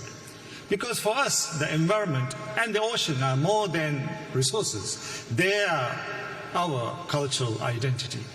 Their protection remains our sacred duty. At COP28, I shared my vision for a climate-resilient Maldives. Despite formidable challenges, we are now seeing the dawn of hope. We recently launched our energy policy and roadmap, green initiatives to strengthen food security and affordable housing, and economic diversification through expanding port services, special economic zones, in addition to new development banking, unlocking new investment opportunities. We will soon unveil our 20-year vision, the blueprint for a sustainable, climate-resilient, developed nation by 2040. Mr. President, it is the lack of finance that inhibits our ambitions, which is why this COP, the finance COP, we need to deliver. The new climate finance goal must reflect the true scale of the climate crisis. The need is in trillions, not billions. It must consider the special circumstances of small island developing states. It must include adaptation, mitigation, and loss and damage, and increase contributions to it. As we approach the next round of nationally determined contributions, developed nations must increase their ambition to close the emissions and finance gap and align with the 1.5-degree goal. Mr. President, as we look around the globe, we see funds flowing freely to wage war, but scrutinized when it's for climate adaptation. We need to reprioritize, revise the international financial system. We must choose the path that changes lives, not the climate. My delegation here is determined that the finance goal should be scored right here in Azerbaijan. Mr. President, 28 COPs later, emissions still rise, finance falls still short, and our hopes fades. Let us prove this time it will be different. I thank you.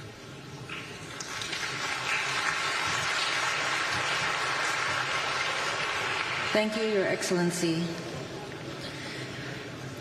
It is my pleasure to welcome His Excellency, Mr. Faure Esozimna Nyasingbe, President of Togo. Your Excellency, you have the floor. Excellences, Mesdames et Messieurs les chefs d'État et de gouvernement, Mesdames et Messieurs les chefs de délégation, distingués délégués, Mesdames et Messieurs, nous sommes ici pour rappeler une vérité simple. Les promesses climatiques non tenues ne suffisent plus. Chaque année, l'urgence s'accentue. Chaque année, l'inaction nous rapproche des points de non-retour. Il est temps que nos actions reflètent l'ampleur de l'urgence. Pour nous amener dans cette direction, je voudrais faire deux observations. La première, c'est qu'il faut une véritable justice climatique, c'est-à-dire une responsabilité partagée mais différenciée entre les pays. L'Afrique paie le prix fort de la crise climatique. Nous contribuons peu aux émissions globales, mais nous en subissons néanmoins les impacts les plus sévères. Ce sont nos écosystèmes, notre sécurité alimentaire et nos économies qui sont en première ligne de cette crise. Notre besoin de justice climatique ne peut plus être ignoré. En tant que dirigeants, notre responsabilité à chacun est d'aller au-delà des promesses et d'agir concrètement. Le Togo est prêt à faire sa part. Nous avons fait de la durabilité un pilier de notre développement avec des programmes de reforestation, de protection côtière contre l'érosion et une transition énergétique axée sur les énergies renouvelables. Mais nous n'allons pas seuls inverser la tendance mondiale. C'est la justice climatique qui doit être la boussole de toutes nos discussions ici. Elle demande à ce que des fonds de soutien conséquents soient déployés pour protéger nos populations et notre biodiversité. Elle exige aussi que les grands émetteurs reconnaissent enfin explicitement ce principe de justice climatique dans les accords internationaux. Mon second point, c'est qu'il faut des solutions sur mesure aux défis climatiques africains.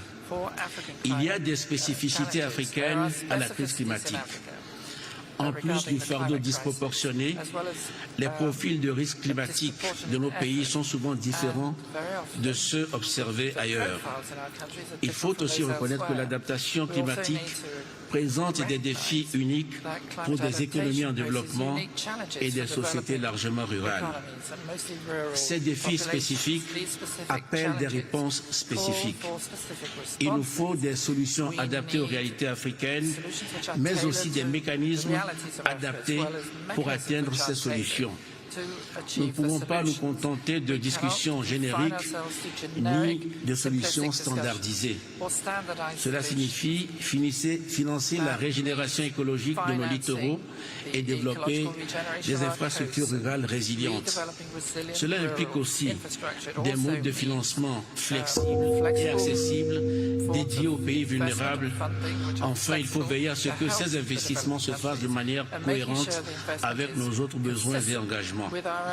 J'en appelle donc à une solidarité climatique authentique où les engagements financiers sont tenus et renforcés. Nos solutions pour le climat doivent être pensées comme des investissements dans notre avenir collectif. pas comme des aides temporaires. Je vous remercie.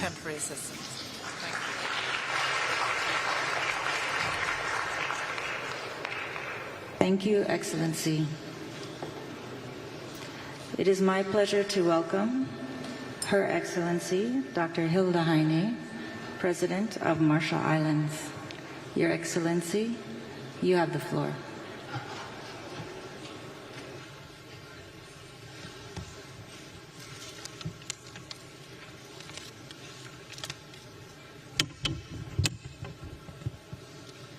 His Excellency Ilhan Aliyev, President of Azerbaijan, His Excellency Antonio Guterres, UN Secretary General, COP29 President Mukhtar Babayev, distinguished heads of states and governments, heads of delegations, ladies and gentlemen. Yahweh, on behalf of the Republic of the Marshall Islands, it is an honor to once again participate in this critical summit. The Marshallese people are navigators. We are the descendants of those that found tiny strings of islands, atolls that just glance above the waves of the wide Pacific Ocean and made them our homes. Our forebears mapped the tides with sticks, coconut fronds, and shells. So it is in our blood to know when a tide is turning. And on climate, the tide is turning today. It is no longer a question of whether the energy transition will occur, but how. Will it be fair and inclusive? Will it be fast enough? Will those that defy our agreements to transition away from fossil fuels and go home to pump more oil, extract more gas, and mine more coal be held to account? Time will judge those that fail to make the transition. Some may fail because of denial and delusions, the misplaced idea that their country somehow will be immune, the fallacy that their short-term interests are worth the destruction on their doorstep, and that they will escape without blame. Other risks falling behind because they lack the resources to make the transition happen. In the Marshall Islands, we have a vision for a future with clean energy and the resilience to withstand climate impacts. But to make that vision a reality, we need much more money, and we need it much faster. Our National Adaptation Plan sets out a pathway for our entire nation to become resilient in the face of the climate crisis. As one of the most vulnerable places on the planet, every aspect of our lives will change, from infrastructure to education to healthcare to our economy and culture. To protect our right to live in our homelands and exercise our right to self-determination. We cannot do this by cobbling together project-based funding, waiting for support that takes years to arrive.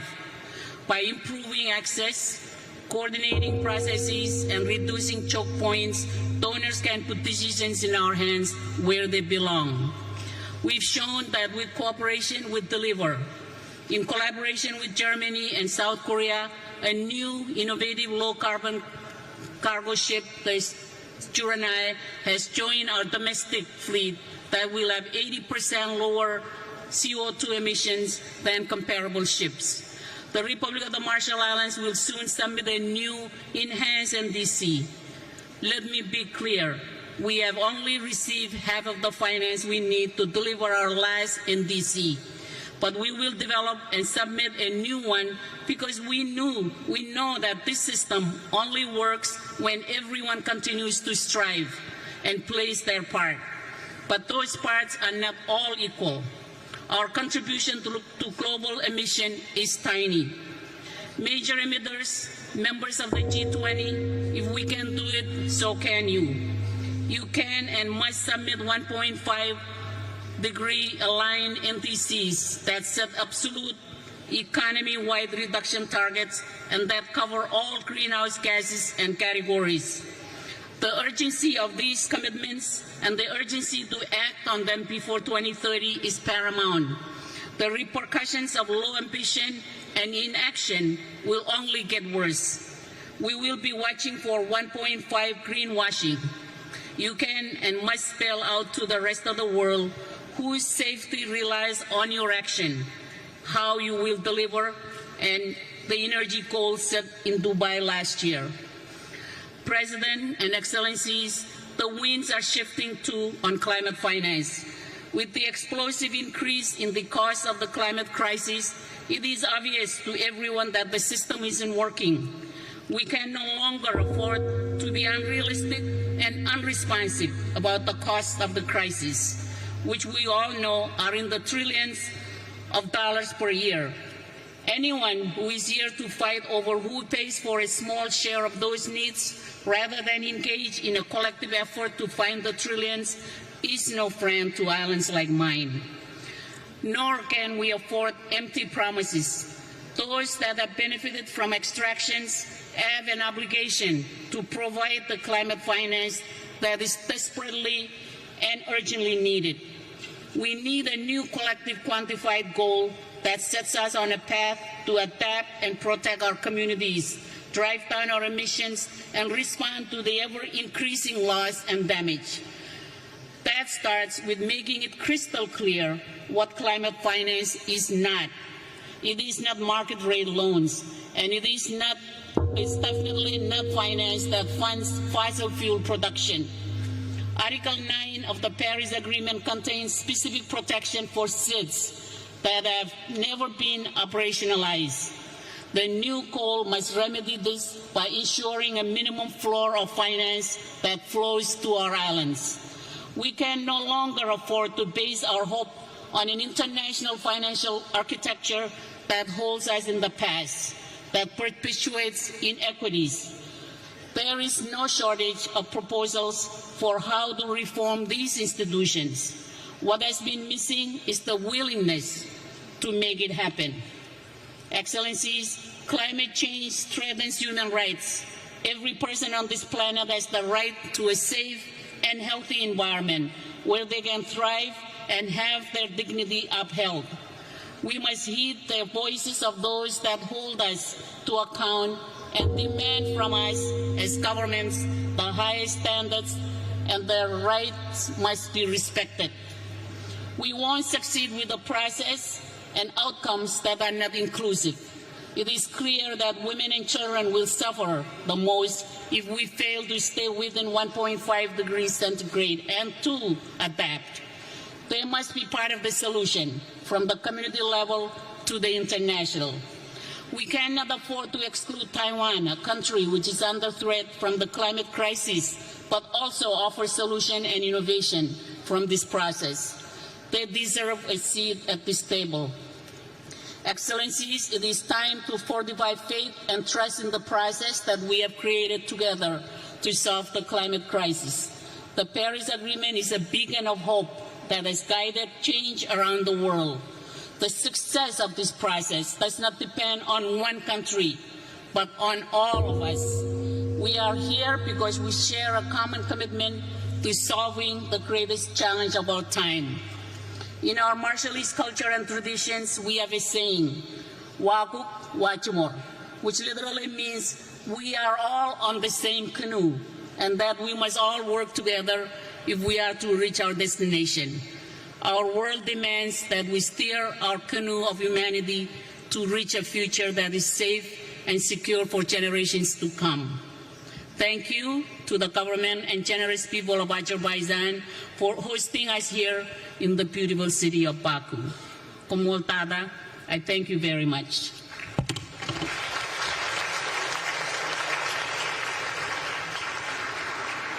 Thank you, Your Excellency. It is my pleasure to welcome His Excellency Mr. Nikos Christodoulidis, President of Cyprus. Your Excellency, you have the floor. Excellencies, At the outset, I would like to extend my gratitude to the government of Azerbaijan for hosting COP29. Today, the goals and attention is focused on our deliberations here in Baku, as the outcomes of this conference are critical to our shared commitment to securing a sustainable future for our planet.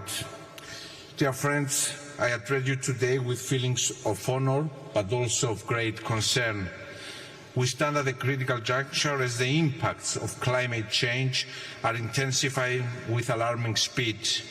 In the Mediterranean region, we are witnessing a rise in extreme weather events, raging wildfires, severe and prolonged droughts, extreme heats, sea level rise and catastrophic, deadly flooding, as we very recently saw happening in Spain.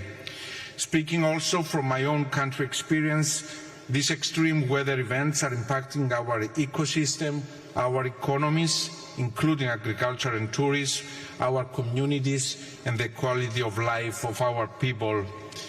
They act as a stark warning and also are highlighting the urgent need for decisive, coordinated action. We need immediate, targeted responses at both the national and regional levels. My country has taken proactive steps by implementing a national adaptation strategy since 2017. We are currently updating this strategy in order to strengthen our capacity to manage complex and interlinked climate risk. Despite our small carbon footprint, Cyprus is committed to contributing to global emissions reduction. Within the European Union framework, we submitted an enhanced nationally determined contribution in 2020, pledging to reduce greenhouse gas emissions by at least 55% by 2020 compared to the 1990 levels, and the European Union as a whole remains resolute in its legally binding commitment to achieve net zero emissions by 2050. At regional level, my country recently relaunched the Eastern Mediterranean and Middle East Climate Change Initiative, aiming to develop synergies to mitigate the impact of climate change with focus on cross-border projects. Dear friends, it is crystal clear that government action alone is not enough. We also need to engage our societies, our citizens, our businesses in this collective mission and fundamentally rethink the relationship between our economies and nature. Green investments, the transformation of the energy and industrial sectors, and the eventual decarbonization across sectors can be the answer to more competitive and healthier markets. Excellencies, as I already stressed, only by acting collectively with urgency and ambition, we can avert the most severe consequences of climate change. With this in mind, we need to successfully conclude COP29 with a determined and forward-looking outcome, crystallizing pathways and opportunities for climate resilient and sustainable development. Before closing, dear friends, I would like to acknowledge the importance of youth. Young voices have been instrumental in pushing for an ambitious climate agenda. Let's hear their voices and let's heed their call. If we ignore these voices, our children and grandchildren will inherit a climate and natural dystopia. Let us resolutely work together the path of climate neutrality. Only together we can build resilient, sustainable and green societies for the generations that will inherit our planet. Thank you very much.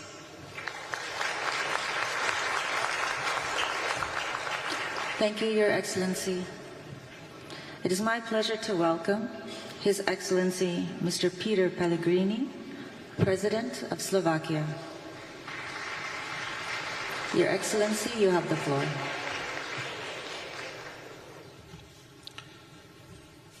Excellencies, ladies and gentlemen, this year my country, Slovakia, as others in Europe, has experienced the hottest summer on record. It brought heavy rains and devastating floods. The greenhouse gas concentrations are the highest in the humankind. We have crossed critical 1.5 Celsius degrees in 12 consecutive months. And this gives us a real taste of what the planet can become. Climate change accelerates, so it's the detrimental effects on our planet. Longer we wait, more we can lose in terms of lives, ecosystems, and economies. Esteemed colleagues, in face of climate change danger, every single country is too small. True commitment of all to multilateralism is badly needed. Let us ask, can we succeed without all the biggest economies and polluters stepping up? Developing countries need our solidarity. Can they succeed if our approach to financing and its contributors remain the same? Everyone needs to speed up.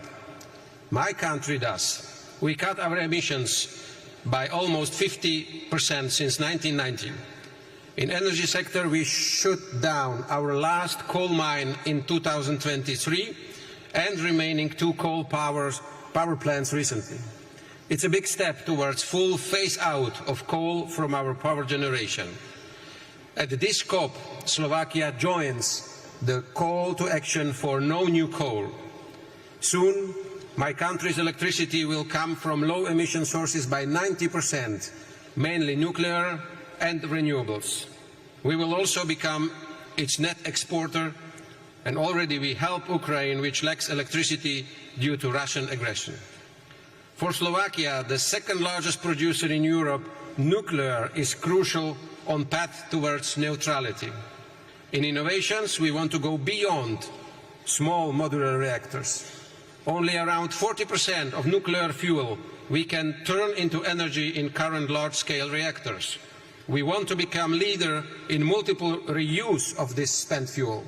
This could be a real breakthrough in energy security or costly nuclear waste storage. We could secure enough energy for many generations to come. Till end of this decade, my country plans to reduce emissions at least by 55%. To achieve it, we will invest €14 billion to decarbonize sectors, increase renewables, and to advance our resilience. I am advocate of the rational choice that do not harm the working people, the most vulnerable, our competitiveness and prosperity. If we lose trust of our citizens as politicians, we cannot succeed. Slovakia pledged to contribute €2.2 million to the Green Climate Fund by 2027. Our climate finance grow. It helps our developing partners to build their cleaner future and their resilience to climate adversity. Colleagues, I wish this COP and its presidency a progress towards meaningful climate action in line with the global stocktake along all standards of the Paris Agreement for sustainable well-being of and at our planet. Thank you very much.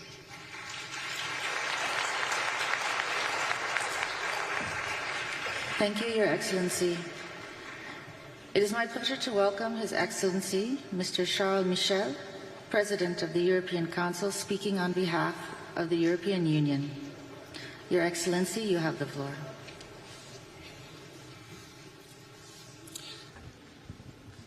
Mesdames et Messieurs les chefs d'État et de gouvernement et de délégation, Excellences, Mesdames et Messieurs, chacun de vos qualités. Le monde est sur le fil du rasoir. Guerre d'agression de la Russie contre l'Ukraine, guerre à Gaza et crise tragique au Proche-Orient, guerre civile au Soudan. Ces conflits et de nombreux autres entraînent des désastres humanitaires pour les populations civiles et polarisent nos sociétés partout dans le monde. L'impérialisme violent, vengeance éternelle, châtiment collectif sont des poisons qui nous mettent tous en danger. L'Union européenne croit profondément dans un monde et un ordre fondé sur des règles. La force de la loi et pas la loi de la force des règles qui doivent être décidées ensemble. Mesdames et Messieurs, chaque semaine, quelque part dans le monde, nous faisons face aux conséquences dévastatrices des changements climatiques. Cette menace climatique est existentiel pour l'espèce humaine et nous portons la responsabilité, nous, espèce humaine, de cette guerre contre la nature. Et c'est vrai, certains portent plus que d'autres cette responsabilité, les pays dits développés. Et c'est ainsi que les accords de Paris doivent constituer notre traité de paix avec la nature. Le principe de coopération doit être le mode de mise en œuvre de cet accord. Courage et pas procrastination, solidarité plutôt qu'égoïsme, ambition plutôt que renoncement, choisir l'instinct de survie plutôt que le suicide collectif. Vous pouvez compter sur l'Union européenne. Nous sommes au rendez-vous du financement. 31 milliards de dollars dans le cadre de la promesse des 100 milliards. C'est plus que la part équitable de l'Union européenne et nous encourageons tous nos collègues à suivre cet exemple, y compris nos collègues du G7 et des économies émergentes. Nous insistons sur la nécessité d'inclure une base plus large et nous pensons qu'il faut élargir le groupe des contributeurs en tant que condition préalable pour réaliser un nouvel objectif ambitieux. Nous soutenons une approche à plusieurs niveaux. Nous croyons dans la tarification carbone comme étant un puissant levier et nous croyons également que le commerce international et que les banques de développement doivent être mobilisées pour rencontrer cet accord. L'euro est la monnaie du climat. L'euro est la monnaie du financement pour les obligations vertes et plus d'un tiers d'entre elles qui sont émises en euros. Nous sommes déterminés à soutenir les pays en développement. Nous le faisons avec les partenariats pour une transition énergétique équitable. Afrique du Sud, Indonésie et d'autres pays sont des pays que nous supportons. Il y a quelques semaines, à New York, et je conclus, nous avons déjoué les pronostics un accord, le pacte pour le futur.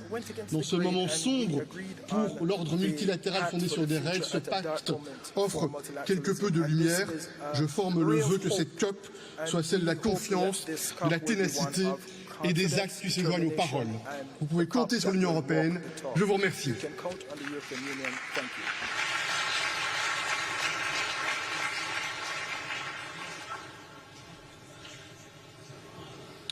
It is my pleasure to welcome Her Excellency Ms. Gordana Sliunasta Daskova, President of North Macedonia.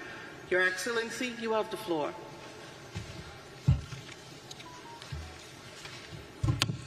Mr. President, Excellencies, ladies and gentlemen, let me thank the Republic of Azerbaijan and the President Aliyev for hosting, in my opinion, this urgent conference.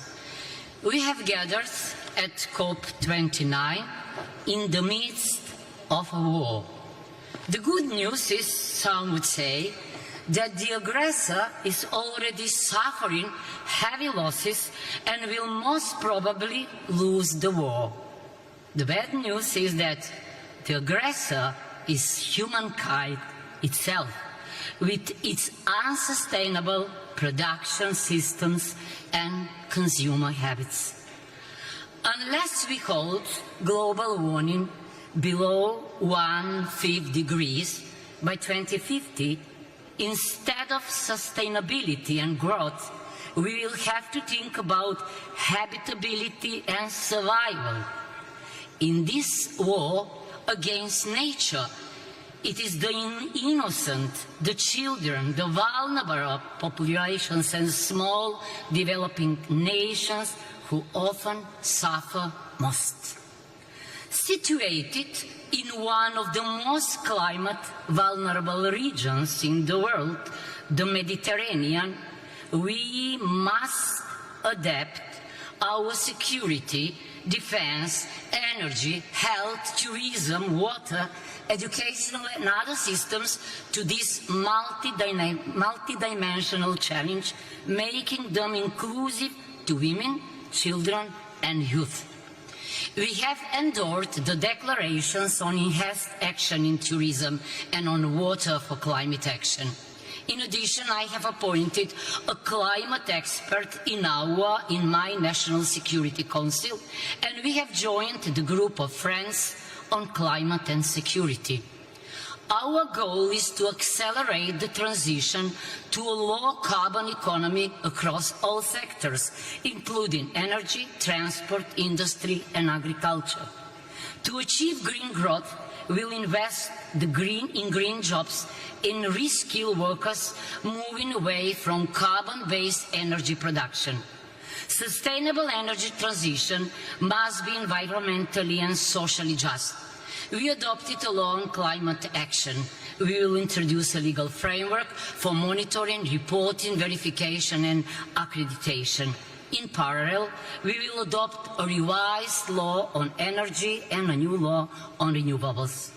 These laws support the implementation of the challenging green agenda and sustainable connectivity cluster in EU membership negotiations, requiring €3.1 billion for renewable energy and energy efficiency.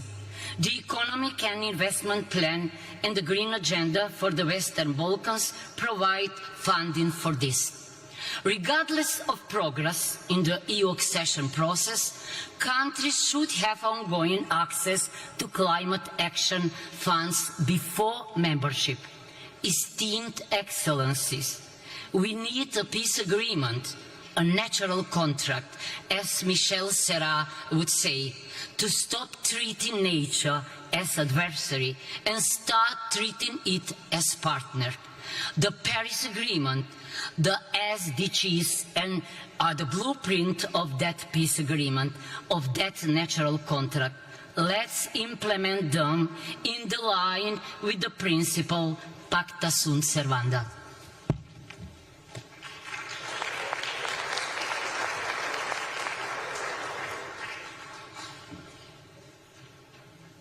Thank you, Your Excellency. It is my pleasure to welcome His Excellency, Mr. Alexander Stubb, President of Finland. Your Excellency, you have the floor. Thank you, Madam Chair, ladies and gentlemen, Excellencies and colleagues. In the age of multipolarity, we probably need multilateralism more than ever.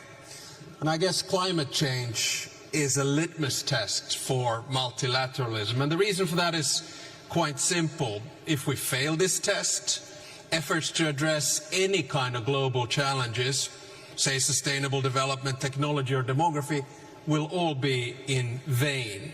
And of course, if we fail to limit the increase of global temperature, future generations will be left with a world which has more pandemics, more hunger and more conflict. Now, at the same time, we must of course ensure that climate action is aligned with the broader development agenda. And I don't say the following thing just because I have a daughter of 23 years old, but I do want to emphasize the importance of women and youth in the fight against climate change. And in many ways, the choice is actually quite binary. It's black and white. You can have either multipolar and transactional disorder or cooperative order. Without changing the current power balance, I'm afraid the former will prevail over the latter. Now, the growing influence of formats such as G20, where representation better reflects the global realities, is of course welcome. But taking on more power in global decision-making should also mean taking more responsibility. Countries which seek to upgrade their global influence to reflect modern realities cannot demand that global responsibilities are forever based on circumstances in the early 1990s. So therefore, the largest emitters and the largest economies will determine the direction of the whole planet. Reflecting on these developments, I would like to underline 3 points where I think COP29 is pivotal. First, we all have to take more responsibility for reducing emissions. Last year in Dubai, we took the crucial step by agreeing on the transition away from fossil fuels. Now we need to turn our promises into practice as we prepare our new nationally determined contributions ahead of COP30 in Belém. It's crucial that especially the G20 members show leadership by setting the most ambitious targets possible in line with the 1.5 degrees limit. Second, we all have to take more responsibility for climate finance. The new collective quantified goal needs to be both ambitious and achievable. It has to reflect the current global economy and sources of emission, not the situation more than 30 years ago. I'm pleased to announce that Finland will be providing additional funding to the Systematic Observations Finance Facility to help strengthen adaptation and build resilience, especially in the least developed countries and small island developing stage.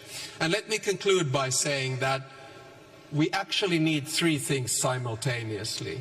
We need targets and legislation, we need finance, both public and private, and we need technological innovations.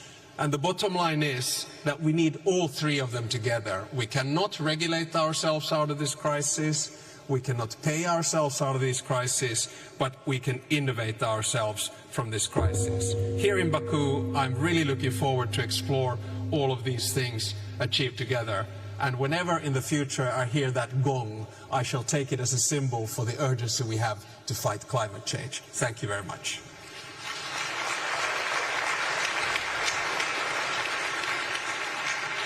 Thank you, Your Excellency. It is my pleasure to welcome His Excellency Jakov Milatovic, President of Montenegro. Your Excellency, you have the floor. Thank you, Chair. Your Excellencies, it is a profound honor to participate on behalf of Montenegro in this distinguished gathering. COP29 is taking place at a crucial time. The data from the UN agencies are showing that 2024 is on track to be the hottest year on record. The negative consequences of the climate change are increasingly impacting communities worldwide, with Montenegro being no exception, thus underscoring the urgent need for climate action. Since the early 1990s, Montenegro's commitment to aligning national policies with international sustainability standards has been evident, especially when the country became the first nation in the world to establish its status as an ecological state within our own constitution, thus pledging to integrate all environmental considerations across areas of national governance. Although our share in global CO2 emissions is negligible and Montenegro's contribution to environmental goals may seem modest in a global context, this does not exempt us from the responsibility to contribute to collective efforts towards carbon neutrality. As an EU candidate country, Montenegro aligns its policies with those of the EU, and as such, we have committed to sharing the climate ambition expressed in the European Green Agenda. Through our NDCs, Montenegro has pledged to reduce greenhouse gas emissions by 35% by 2030 compared to 1990 levels. And as the goal is assessed to have been already achieved, the country is planning to raise the target to 55%, while the policymakers are actively exploring ways to further enhance this goal. In parallel, Montenegro is actively investing in renewable energy infrastructure, including the development of wind farms and solar energy panels, while the plans for doubling the capacity of the undersea electricity connection with Italy is already being planned, thus positioning Montenegro as a unique link between the Balkan and Italian electricity systems. The country is accelerating the implementation of of energy efficiency initiatives, especially within public institutions, and these efforts are being supported by major international organizations. Montenegro has also emerged as a regional leader in innovative financing mechanisms for sustainable development. Building on existing institutions like the Eco Fund, the country has, in partnership with the UN office in Montenegro, introduced what we call Sustainable Development Goals Acceleration Fund, thus creating a unique and powerful tool for fostering partnerships that represent a new generation of financing for SDGs. Ladies and gentlemen, to conclude, on the path to carbon neutrality, we must remain committed to just transition. Dear colleagues, time is the most precious resource at our disposal, and every day counts as crucial in our collective pursuit of a climate-resilient economy.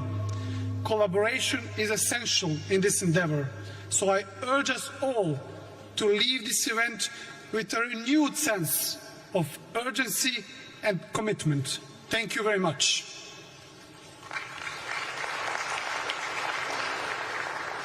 Thank you, Your Excellency. It is my pleasure to welcome His Excellency, Mr. Ramchandra Paldel, President of Nepal. Your Excellency, you have the floor.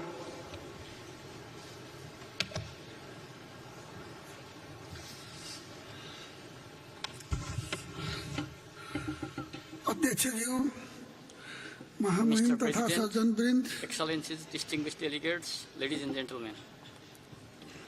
Mr.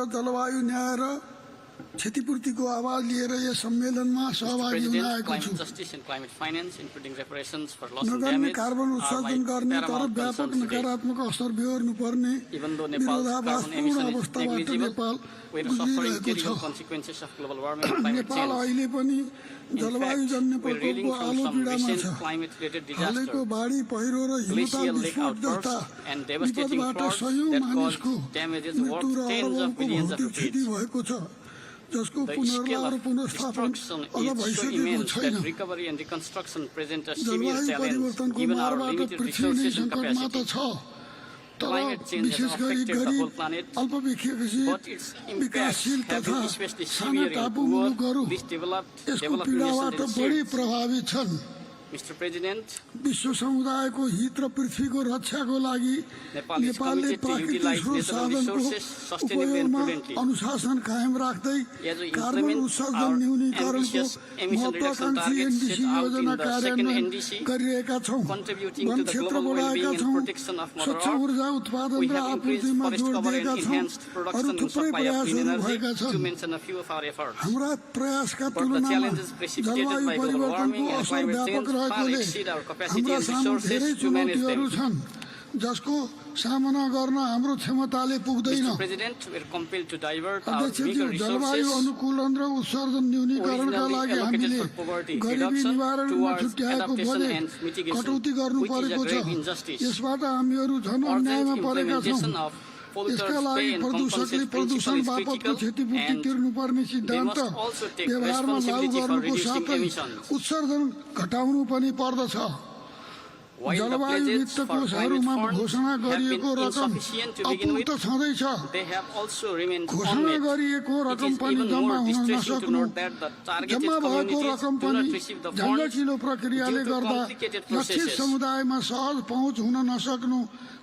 this regard, I also call for urgent operationalization of the loss and damage fund, which is intended to support the vulnerable developing countries. Climate finance must recognize the contributions of countries like Nepal in protecting biodiversity, the Himalayan cryosphere, as well as in supplying fresh water. These nations must also be adequately compensated for climate-related loss and damage.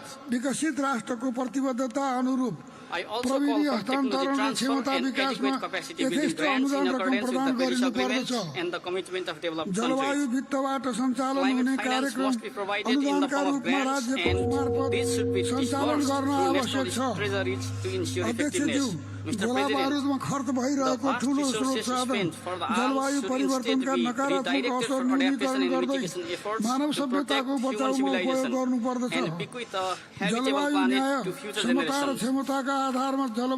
I hope this conference will make concrete progress towards setting out a clear NCQZ based on the principle of climate justice, equity and capacity, towards limiting global warming to 1.5 degrees and towards ensuring climate justice and sustainable development of least developed and Himalayan nations. As the snow-capped white mountains turn into black rocks, the world needs to recognize that the effects are not limited to the mountainous nations, काला पहाडमा परिणत हुने क्रमले ती मुलुकमा मात्र होइन तल्लो तटीय मुलुकहरूलाई संकटमा पुर्याउँछ भन्ने विश्वले बिर्सनुहुन्न। यसका लागि हिमालदेखि समुद्रको सम्मको एकीकृत समष्टिगत अनुकूलन अवधारणालाई औपचारिक संवादको विषय बनाउन प्रस्ताव गर्दछु। नेपालले यसै अवधारणामा आधारित भई सगरमाथा संवाद कार्यक्रम सञ्चालन गर्न लागेको म जानकारी गराउँदछु। अन्त्यमा हिमालको सुरक्षा भनेकै पृथ्वीको सुरक्षा हो भन्ने सबैले ख्याल गरौँ। धन्यवाद।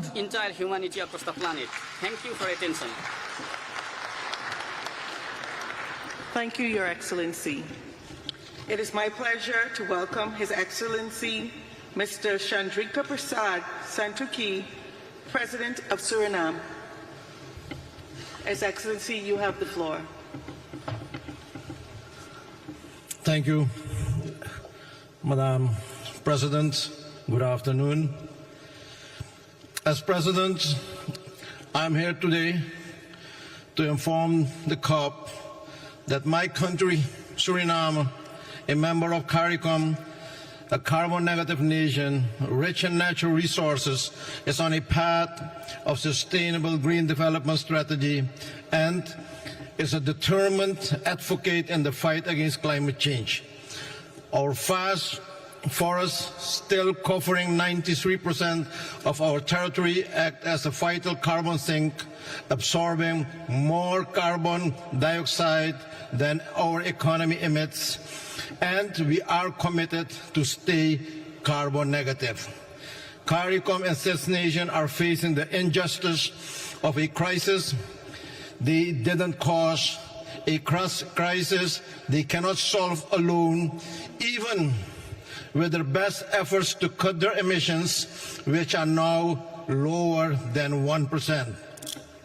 Developed countries must act now to support the resilience and transition of developing nations. We as CARICOM leaders are committed to stay below 1.5 degrees this century as pledged, and we ask you all to do your part.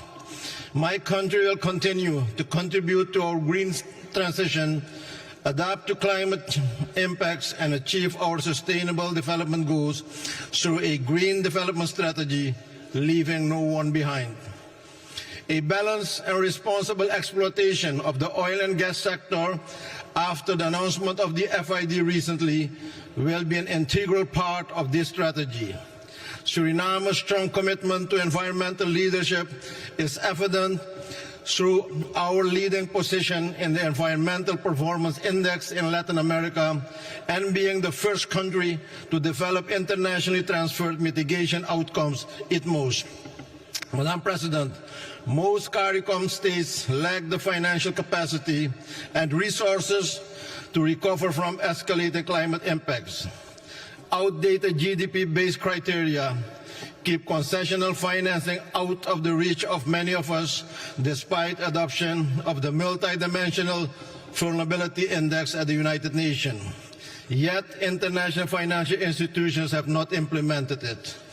CARICOM calls for a binding commitment to allocate at least 15% of climate finance to SITs instead of the unacceptable 1.5% SITs now receive.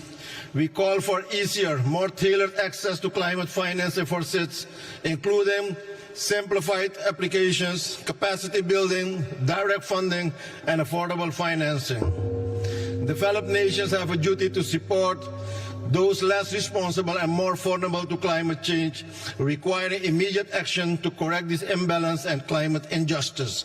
The Loss and Damage Fund must be made functional and effective urgently. This must be fixed in 2025.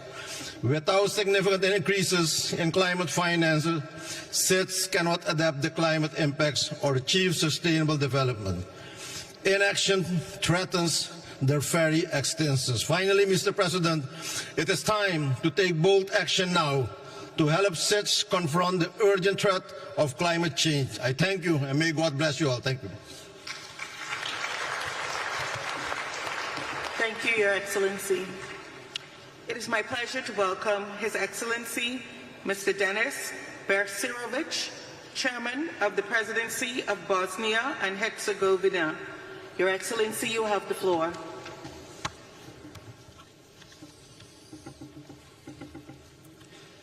Distinguished Madam President, ladies and gentlemen, first of all, let me thank to host Azerbaijan and United Nations for organizing this important conference. The state of our planet is alarming. Accelerated climate changes are the result of irresponsible human actions. By industrializing the earth, man endangered nature and thus endangered himself. The path our civilization is currently on is leading to catastrophe. One of the key problems today is the complete erosion of moral. We are witnessing that some big countries preach heaven but practice hell. Because of such policy, both people and nature are suffering. One of the biggest obstacles in the fight against the climate crisis is state egoism. Unfortunately, certain countries consider that this is not a critical issue for the current generation and choose to defer its resolution to future generations. This mindset is deeply wrong. The challenges are different for each of our countries, but the goal is the same. Let's be on the same side in the fight against the climate crisis. The growing climate crisis requires us to make changes in our value system. To mitigate the climate crisis, we need to focus, among other things, on more responsible policies that promote nature protection, improvement of green financing standards, strengthening climate diplomacy, educational programs that will encourage climate innovation, and empowering a new generation of climate leaders. Bosnia and Herzegovina is determined to contribute to the reduction of greenhouse gas emissions, achieve climate neutrality, carry out the energy transition, and to contribute to the implementation of the Paris Agreement on climate change. Bosnia and Herzegovina is actively working on the adoption of the Integrated National Energy and Climate Plan. The document outlines Bosnia and Herzegovina's strategic determination, direction in the process of decarbonization of the energy sector until 2030, with a clear vision to 2050. Finally, let's not forget, the earth does not belong to humans, but humans belong to the earth. Let's continue our fight against climate change. It is a fight for our future. Thank you for your attention. Thank you, Your Excellency. It is my pleasure to welcome His Excellency Nana Addo Danwa Kufuor, President of Ghana. Your Excellency, you have the floor.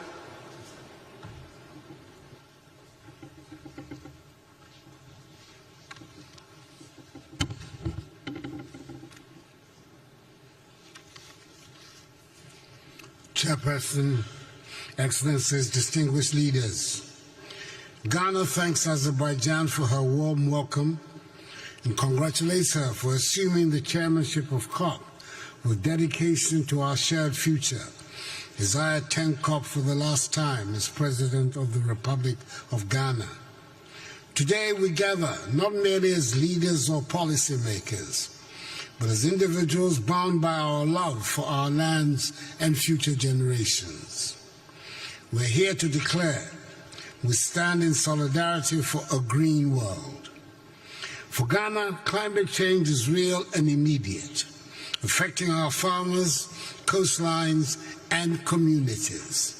Rising temperatures and unpredictable weather threaten our livelihoods daily.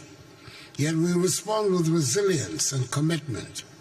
In 2021, Ghana submitted updated nationally determined contributions to the United Nations, encompassing 47 programs to mitigate and adapt to climate impacts. Our goal is to cut emissions by 64 million metric tons by 2030. Demanding investments between 10 and 15 billion United States dollars. Despite financial and technical hurdles, we're determined to meet the Paris Agreement's goals across agriculture, transport, forestry, energy, and other sectors. We have made strides. The Green Ghana project has planted 50 million trees, and forest restoration efforts have covered 721,000 hectares since 2017 when I came to office.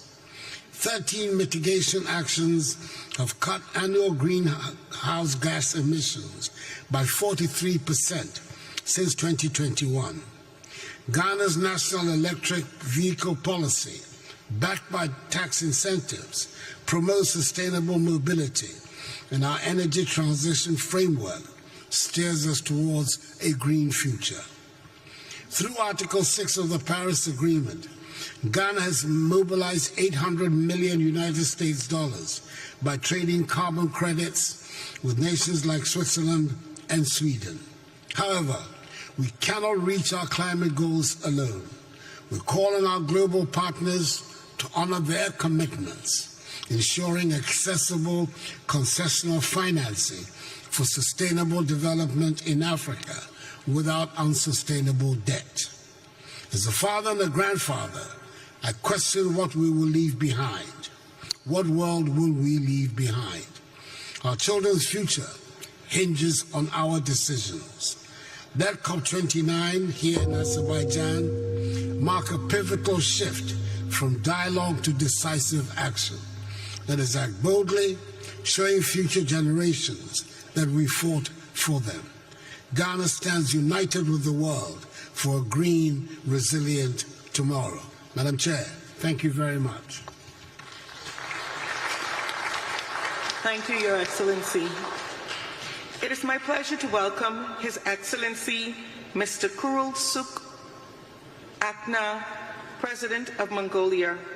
Your Excellency, you have the floor.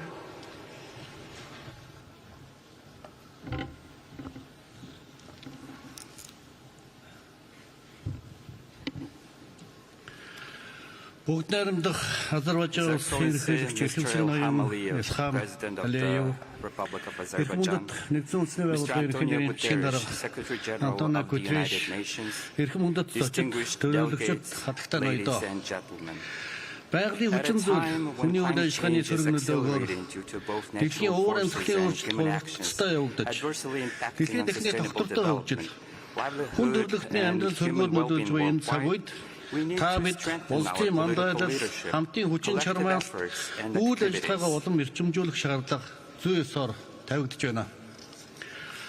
Улс орны Парисын хэлцээр хүлээсэн үүрэг амлалтаа биелүүлэх боломж улам бүр буурсаар байгааг Нэгдсэн үндэсний байгууллагаас та бидэнд байнга анхааруулж байгаа. Нэгдсэн үндэсний байгууллагын ерөнхий нэрийн бичгийн дарга Антонио Гутерриш амжилтгүй мандатаар биелүүлэхгүй үүрэг амлалт асар их алдагдсан боломжоо шалтгаалж ам ажлын зөрүүний ангал хавцад үүслэх хэмээн хэлснийг бид онцгой анхаарч ажиллах шаардлагатай байгаа юм. Тиймээс өнөөдөр хүн төрөлхтөн их байгалыг эрхшээх бас энэрийн хүндэтгэх нэгэн зорилгодоор хамтан ирээдүйн төлөө нэгдэж улс орон бүр илүү бодит үр дүнд хүрэхийн тулд төр хувийн хөвшил, иргэний нийгэм зэрэг нийгмийн бүх бүлгүүдийг хамарсан үндэсний хэмжээний зөвшөлтсөл, нэгдэл бодлого, харилцан ойлголцлыг бэхжүүлэх явдал шаардлагатай байна. Хэрвээ хүн төрөлхтөн эртэлхийг хамгаалах уур амьсгалын өөрчлөлт, газрын доройтол, биологийн олон янз байдлын хомсдолтой цаг алдалгүй эрс шийдэмгүй тэмцэхгүй бол их дэлхий цаашид та биднийгүйгээр оршин тогтнох өөрийн замаа сонгох болно.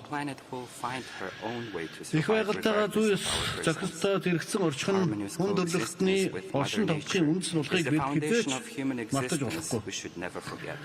Ялангуяа хөгжиж болон уур амьсгалын өөрчлөлтөд өртөмтгий эмзэг улс орнуудын хувьд өөрийн хэмжээ өндөр дотоод төсөв санхүүгийн нөөц боломж бага байгаагаас тэдгээр улс орнууд Парисын хэлцээрээр хүлээсэн үүрэг амлалтаа амжилттай бүрэн биелүүлэхэд санхүүгийн эрсдэлтэй нүүр тулж байгаамаа. Тиймээс энэ удаагийн 29-р баг хурлаар дэлхийн удирдагчид, улс орнууд, ялангуяа хөгжиж буй орнуудын тэргүүлэх чиглэл, хэрэгцээ шаардлагыг харгалзан үзэж, уур амьсгалын санхүүжилтийн нэгдмэл хамтын шин зорилгыг дэмжин баталж, уур амьсгалын санхүүжилтийг эрс нэмэгдүүлэх шаардлагатай байгааг бас онцлон тэмдэглэж байна. Монгол улсын хувьд Парисын хэлцээрээр хүлээсэн үүрэг амлалтаа бүрэн амжилттай хэрэгжүүлэхэд ойролцоогоор дотоодын нийт бүтээгдэхүүний 50% тэмцэх хэмжээний санхүүжилт шаардлагатай байгаа юм. Энэ хүрээнд манай улс сэргээлт гэрчим хүч, ногоон хөдөө аж ахуй, ой салбарын санхүүжилт, хөрөнгө оруулалтыг нэмэгдүүлэх зорилгоор хууль эрх зүй, бизнес орчны төвчлөлтийг бас хийж байна. Тухайлбал манай улс тэр умад үндэсний хөдөлгөөний хүрээнд олон улсын хамтын ажиллагаа, хөрөнгө оруулалтыг нэмэгдүүлэх, үн мөнхийн Монгол байгаль хамгааллын байнгын санхүүжилтийн тогтолцоог бүрдүүлээд байна.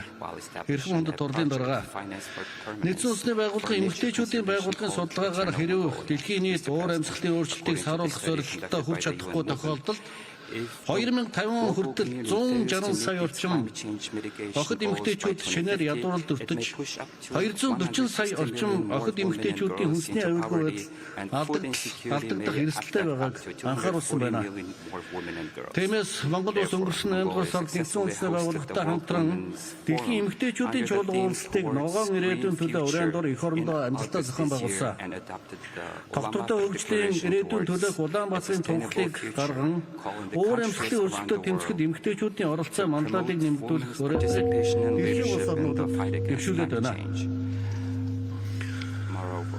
Түүнчлэн энэхүү санаачлагын Нэгдсэн үндэсний байгууллагын ерөнхий ассамблеи баталсан 2025 оныг хоршоолын олон улсын жил болгон тэмдэглэх тухай, 2026 оныг бэлчээр ба нүүдлийн мал аж ахуйн олон улсын жилээр зарлах тухай тогтоолыг хэрэгжүүлэх болон цөлжилтөд тэмцэх Нэгдсэн үндэсний байгууллагын конвенцийн талуудын 17 дугаар баг хурлыг 2026 онд Улаанбаатар хотноо зохион байгуулах бэлтгэлийг хангахад чухал хүнд нэмэр болно гэж бид үзэж байна. Мөн Монгол улс хөлөмжийн хийг бууруулах, шингээалтийг нэмэгдүүлэх, олон улсын хамтын нийгэмлэгийн хүчин чармаатыг бүрэн дэмжиж, Парисын хэлцээрээр хүлээсэн үүрэг амлалтаа биелүүлэхийн төлөө хов нэмрээ оруулан бүхий боломжоо дайчлан ажиллана гэдгээ бас үгээр дахин нотолж байна. Мөнх хөх тэнгэр хүн төлөвлөлтөн биднийг үн мөнхөд ивэж, дайн дэлхийн амар амгалан байх болтугай. Баярлалаа. Баярлалаа. Thank you. Thank you, Your Excellency. It is my pleasure to welcome His Excellency, Mr. Teya Asiti Selassie Amdi, President of Ethiopia. Your Excellency, you have the floor. Thank you. Thank you, Madam President. Excellencies, heads of state and governments, distinguished dignitaries, I express my sincere gratitude to the government and people of the Republic of Azerbaijan for their gracious hospitality. Under the Azerbaijan's leadership, we aspire and hope to translate our Paris Agreement commitments into tangible actions. We must collectively reverse humanity's trajectory of destruction and do justice to the victims of climate change, particularly vulnerable nations in Africa and small island states. Without probing into the familiar debates, Excellencies, I wish to outline 5 initiatives Ethiopia has employed to enhance our collective climate effort. First, under Ethiopia's Green Legacy Initiative, we were able to plant 40 billion seedlings, expanding our forest coverage to 23.6% with the potential to sink 10 billion tons of carbon. We have allocated 1% of our national budget for the Green Legacy and Land Restoration Fund. This initiative can be scaled up, and we urge global support for this endeavor. Second, our heat-resistant wheat project yield 107 million quintals of wheat in 3 years, making our food system carbon negative and our crops climate resilient. With adequate financial support, Ethiopia's model can be replicated globally. Third, as part of our national determined contributions, Ethiopia has demonstrated measurable and implementable renewable energy by heavily investing in hydro-based and diversified clean energy generation. We have accomplished this by leveraging our own domestic resources. It is in this light that we are successful integrating energy grids in the region as well. 4, cognizant of the fact that urban green space have declined, Ethiopia, through its corridor development program, prioritizes people-centered and climate-smart approach to reverse this alarming trend. Addis Ababa is a testament to this. 5th, Ethiopia has now become among the few nations in the world to pass a law banning fuel automobiles as part of reducing the impact of greenhouse gas emission. Finally, the debate on climate finance has become overly complex and painstakingly slow-paced. We have to simplify the process and focus on practical solutions. We must finalize the new collective quantified goal on climate finance and make it operational. While we demand increased financial support, we express deep concern over the inadequate, complex and delayed disbursement of existing funds. Many African nations are leading by example to the best of our abilities. In light of this, Ethiopia has developed its subsequent NDCs, long-term low emission development strategy, and national adaptation plan that guides our collective commitment to significantly lessen the impact of climate change. We therefore urge all countries, particularly developed nations and major emitters, to follow suit. Indeed, the clock is ticking. Therefore, there is no time to lose, and let us join hands to build a sustainable future for generations to come. I thank you, Madam President. Thank you, Your Excellency. It is my pleasure to welcome His Excellency First Lieutenant General Abdel Fattah al-Burhan, Abdurrahman al-Burhan, President of Sudan. Your Excellency, you have the floor. بسم الله الرحمن الرحيم. سيد الرئيس، حضور جميعا، السلام عليكم ورحمة الله وبركاته. يسرني أن أتقدم أولا بالشكر لفخامة الرئيس إلهام علييف رئيس جمهورية أذربيجان ولسيد الأمين العام للأمم المتحدة على تنظيم هذا الملتقى الهام، متمنيا التوفيق والنجاح لأعمال الدورة 29. سيد الرئيس، نجتمع اليوم وكوكبنا يزداد تحديات وتزداد مخاطره جراء آثار تغير المناخ وانعكاساته السالبة على قطاعات هامة في حياة الناس في المياه والزراعة والأمن الغذائي والصحة والموارد الطبيعية. وقد طالب السودان كغيره من الدول بضرورة تنفيذ اتفاقية باريس كأولوية رئيسية، وما زالت بلادي تساهم بفعالية في تنفيذ الاتفاقية على المستوى العالمي والإقليمي والوطني. وقد ظلت قضية التكيف المناخي على رأس الأولويات في الحكومة لتأثيرها على برامج التنمية الوطنية. سيد الرئيس، حضور الكرام، إنما تتعرض له بلادي من عدوان تسنه عليه ميليشيا الدعم السريع المتمردة، وما سببته هذه الحرب من أضرار بالغة بالدولة وبنيتها الاقتصادية والبيئية، حيث تضررت البيئة ضررا مزدوجا. فمع تغير المناخ ساهمت الممارسات غير المستدامة الناتجة عن الحرب مثل زيادة قطع الغابات والنزوح الداخلي وهجر الأراضي الزراعية وزيادة التلوث الناجم عن مخلفات الحرب نتيجة لتدمير البنية التحتية. رغم ذلك اتخذنا في حكومة السودان العديد من السياسات والإجراءات، واعتمدت الحكومة خطط وبرامج لزيادة كفاءة الإنتاج وزيادة نسبة الاعتماد على الطاقات البديلة. سيد الرئيس، ختاما، تظل قضايا التمويل وتوطين واستدامة التنمية من أهم المطلوبات من المجتمع الدولي والدول المانحة لمساعدة الدول النامية والأقل نمواً لإيجاد الحلول لقضايا تغير المناخ والتكيف للإيفاء بالالتزامات التي تعين دولنا على ذلك. السلام عليكم ورحمة الله وبركاته. Thank you, Your Excellency. It is my pleasure to welcome Her Excellency Ms. Mia Sandu, President of the Republic of Moldova. Your Excellency, you have the floor.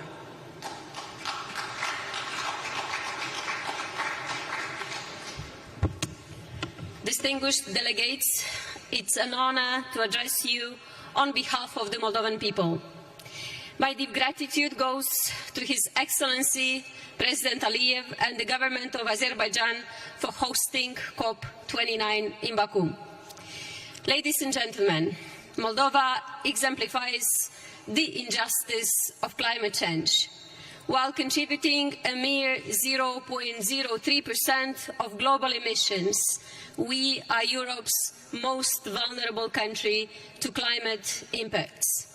For Moldova, climate change is not a distant threat.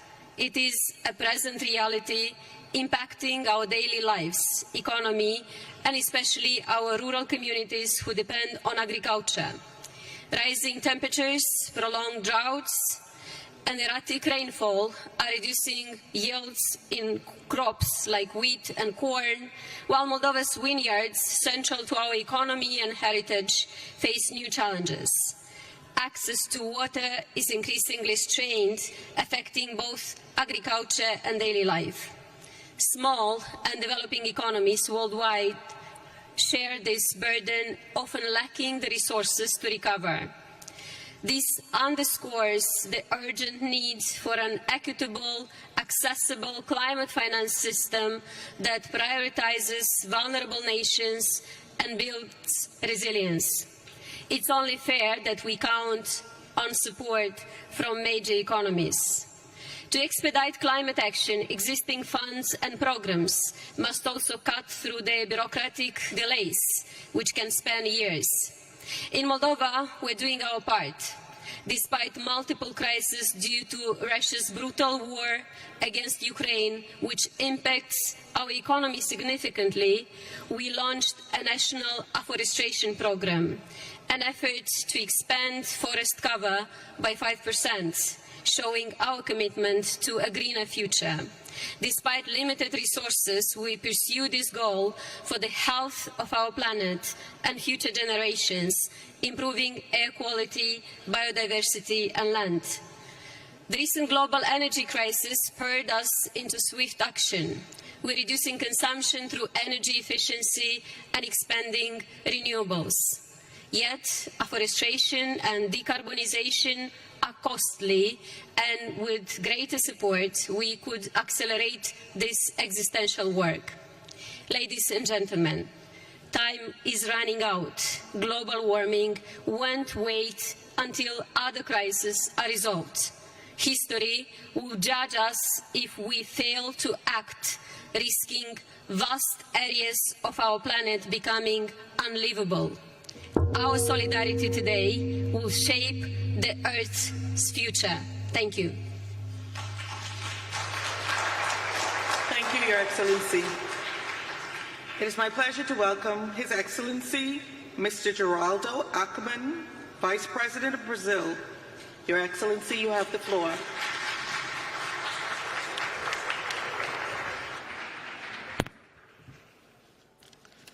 Senhora Presidente, senhoras Madam e Chairman, senhores, ladies and o gentlemen, percurso e os esforços the pathway diplomáticos and the da diplomatic Convenção do efforts Clima, of the Climate Convention, iniciados em which began in 1992 no 1992 Rio de in Janeiro, Rio de Brasil, Janeiro, Brazil, nos trazem now agora bring a us to Baku, Baku no in Azerbaijão, Azerbaijan para a for COP29. COP29. Cada uma das etapas step desse caminho along this path representa represents avanços both e progress hesitações and do hesitations multilateralismo of na tarefa multilateralism de in atingir the task metas of achieving ambientais common comuns environmental e na goals capacidade de and in our estarmos à ability to altura dos rise desafios. to the challenges. A Conferência de Baku The Baku aspira a Conference definir aims to o novo define the objetivo new de climate financiamento finance climático. target.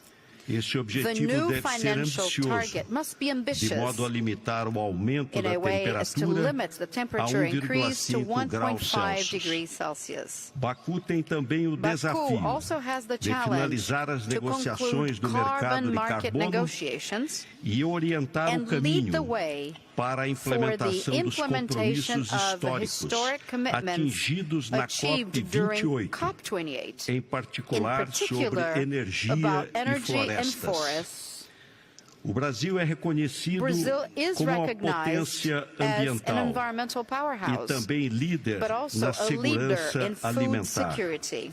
Temos a We maior have floresta the largest tropical do tropical mundo. forest in the whole wide Temos world. a matriz We have the energética mais cleanest limpa energy matrix entre as grandes among the major economias. economies. Uma agricultura eficiente Efficient e and green verde. agriculture. E, sobretudo, And above all, temos a we are consciência aware e o and committed comprometimento to the de que fact só há that futuro there is no se future for without sustentável. sustainability.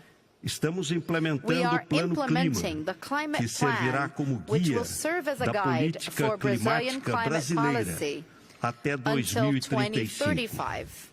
Firmamos também o We have Pacto also pela signed the Transformação Pact for Ecológica Ecological entre os Transformation três poderes between the three do Estado branches of brasileiro government of para a Brazil, implementação with the do support qual é fundamental of which is a fundamental participação the da sociedade participation of civil. civil society. Precisamos de We medidas need concretas concrete measures e no ritmo at the necessário. right pace. Terei a honra de I will have apresentar the nessa honor of presenting COP29 a at the NDC do Brasil. COP29, Nossa meta Brazil's reflete NDC.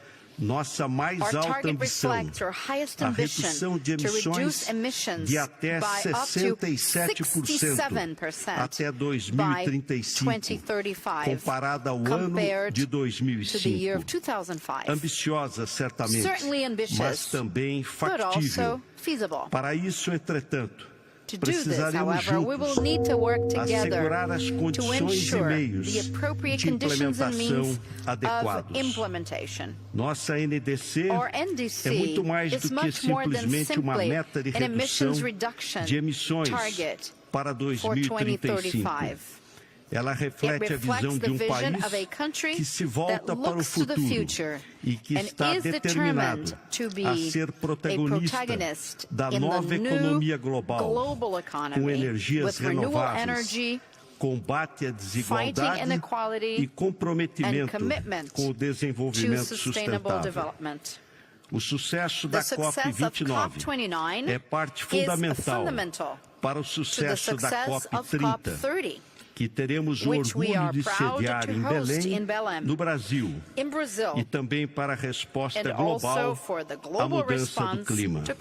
A omissão de agora custará muito para o depois. Em nome do presidente Lula, I hope to see you next year in Brazil. Thank you. I hope to see you next year in Brazil. Thank you. Thank you, Your Excellency. It is my pleasure to welcome His Excellency Mr. Philip Isidore Mapango, Vice President of the United Republic of Tanzania. Your Excellency, you have the floor.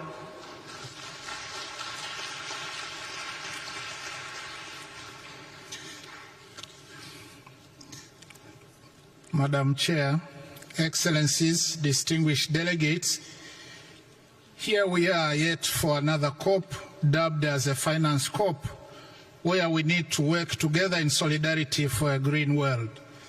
We meet at a time when the greenhouse gas emissions and temperatures are rising to record-breaking levels with dire consequences, particularly to developing countries. Climate change is not a distant concern, but a current reality.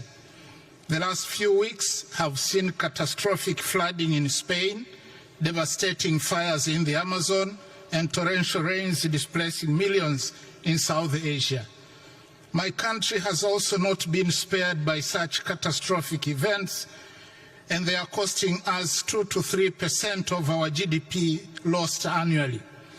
While a total of $19.2 billion will be needed by 2030 to deliver on our NDCs, so far only about $500 million have been received, necessitating use of our own internal resources at the expense of other development projects and increasing our debt burden. And this scenario is now the order of the day across Africa. And this is obviously inappropriate and unethical for adaptation, loss, damage, and for Africa that never caused this problem. Since Copenhagen, the promise of real finance has been elusive. The finance COP, therefore, must move from empty rhetoric and come up with bold decisions that address the financing needs of countries corresponding to the urgency of the climate crisis. We look forward to a fit-for-purpose new collective quantified goal to replace the $100 billion goal agreed in 2009. This is indeed an opportunity to drive systemic change in climate finance, because what will be agreed will inform climate action or inaction for years to come. Climate finance is about responsibility and justice as agreed, and therefore COP29 must also maintain the momentum on loss and damage so that the fund does not become an empty shell, negating the gains made last year at COP28 in Dubai. Excellencies, Tanzania remains committed to contribute to global efforts to combat climate change. We are using own resources on projects that foster development and those that supply clean energy, environmentally friendly transportation systems, improved early warning systems, and waste management. In addition, Tanzania has a total area of 48.1 million hectares of forest reserves, with an estimated carbon storage potential equivalent to 2% of the world's total carbon. Also, Tanzania has territorial sea area covering 64,500 square kilometers, which provide a big potential for blue economy. We are committed to continue conserving these critical marine and forest ecosystems. Indeed, we are already acting in solidarity for a green world, even with our own meager resources. Yet the challenge we are facing is that carbon markets are not yet fully defined, and thus denying our countries the payments they deserve. There is lack of information and capacity to participate gainfully in carbon markets. To conclude, let me emphasize that we cannot talk about a just transition without focusing on clean cooking. That matters greatly to the majority of Africans. About 900 million people in Africa still cook using biomass fuels, resulting into deforestation, loss of carbon sinks, and deaths due to smoke-related diseases. For this reason, my president, Dr. Samia Suluhu Hassan, decided to champion clean cooking on the African continent, and we call on COP29 to take up clean cooking as one of the priority areas under just transition and mitigation finance discussions. As a show of leadership, Tanzania is implementing the clean cooking strategy to ensure the availability of clean, safe, and affordable cooking energy to about 80% of households by 2034, and has launched a Pan-African Women Clean Cooking Support Program that requires financial support of about $4 billion annually by 2030 to transform the continent with clean cooking solutions. Madam Chair, thank you. Thank you, Your Excellency. It is my pleasure to welcome His Excellency Mr. Temimoko Mailet Kone, Vice President of Côte d'Ivoire. Your Excellency, you have the floor.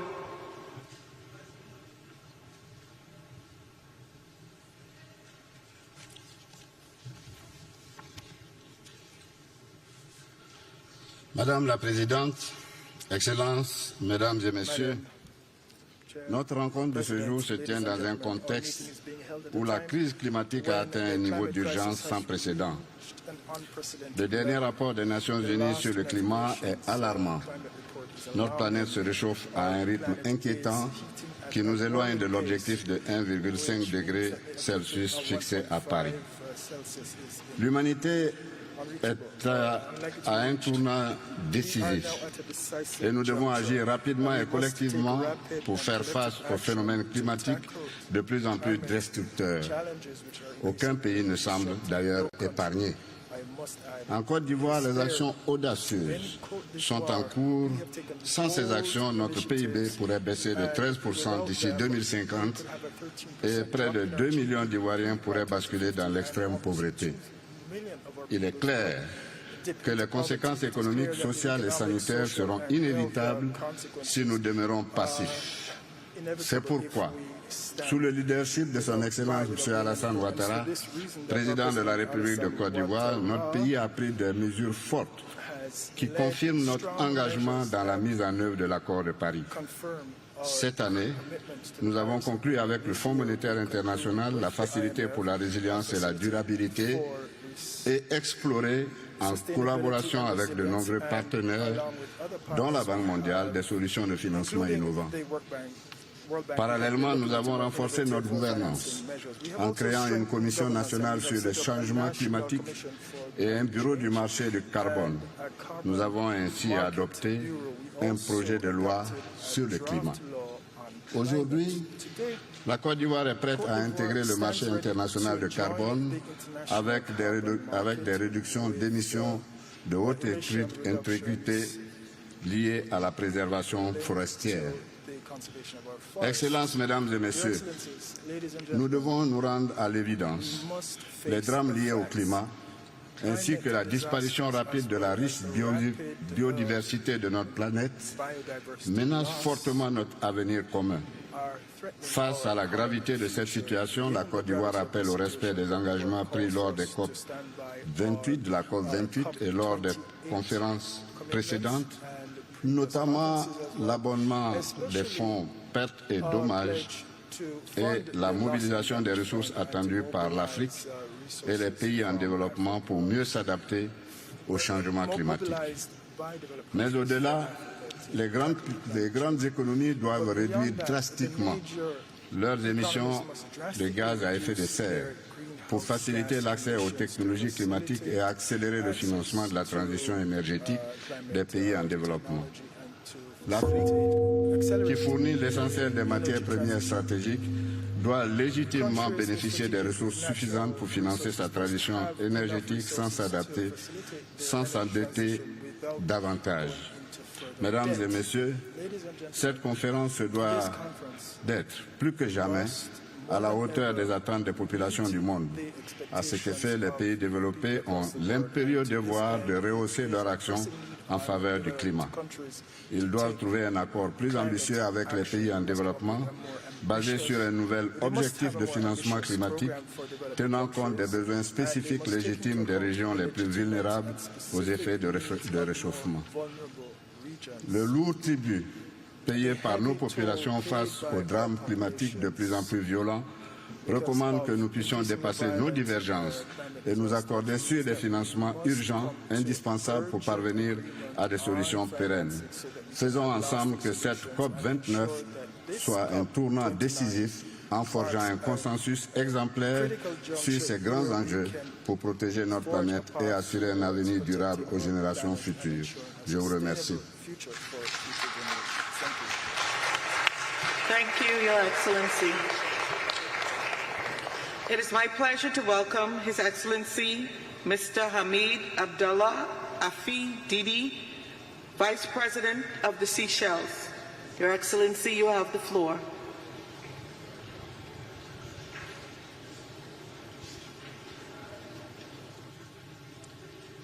Thank you, Madam President, distinguished delegates, ladies and gentlemen. It's a great privilege to stand in front of you and to present the position of Seychelles. Tiny group of islands of only 100,000 people, 115 islands. Most people live on about 3. Our land area is about 455 square kilometers. This is less than the size of Munich in Germany. But our maritime area is 1.374 million square kilometers. This is the size of France and Turkey put together. So 100,000 people managing a huge maritime space the size of France and Turkey. What are we doing in Seychelles to protect the environment and to protect the planet? Madam Chair, the UN has set all of us countries goals that we have to protect 30% of our land, fresh water, and our oceans by 2030. 30%. Of our little amount of land, we've protected half already. Of that huge expanse of sea that we have, we've already protected 32%. In other words, we have achieved the UN 30 by 30 4 years ago. So the Seychelles has performed. And in fact, of the sea area that we're protecting, there's an area called Saya de Mala, which is the size of Switzerland. And it's actually a seagrass meadow. What does it do? It absorbs carbon emission. So our output, we emit about 600,000 tons, but our seagrass meadow absorbs 18 million tons. So in other words, for every ton that we put out, we absorb 30 tons from the rest of the world. Having done all of that, what do we find? Rising sea level. It's threatening our port, our airport, our housing infrastructure, our fuel farm, our power station, our courts. Everything is being threatened. We have to relocate our houses. We have to relocate infrastructure. It may cost us $15 to $20 million to relocate houses, $15 to $20 million to relocate infrastructure. Where will we get the money for this? Well, there's been a lot of pledges through COP28, 27, 26, now 29.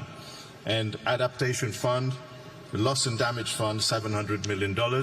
But the mechanisms aren't clear. What Seychelles is asking, COP29, let's make this a resolution that we shall ask that the mechanisms to release those funds be decided.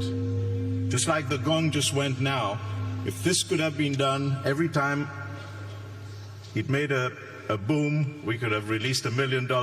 I think this afternoon Seychelles would have had all the money that it needed to restore a lot of its damaged environment. So I say to COP29 and I say to the world, let us do all we can to put the words into action. There are countries punching way above their weight. Seychelles is doing its best to help the world. Please help us. Let's make these promises become a reality. Thank you very much. Thank you, Your Excellency. It is my pleasure to welcome Her Excellency, Ms. Esperanza Maria Ecuador Francisco de Costa, Vice President of Angola. Your Excellency, you have the floor.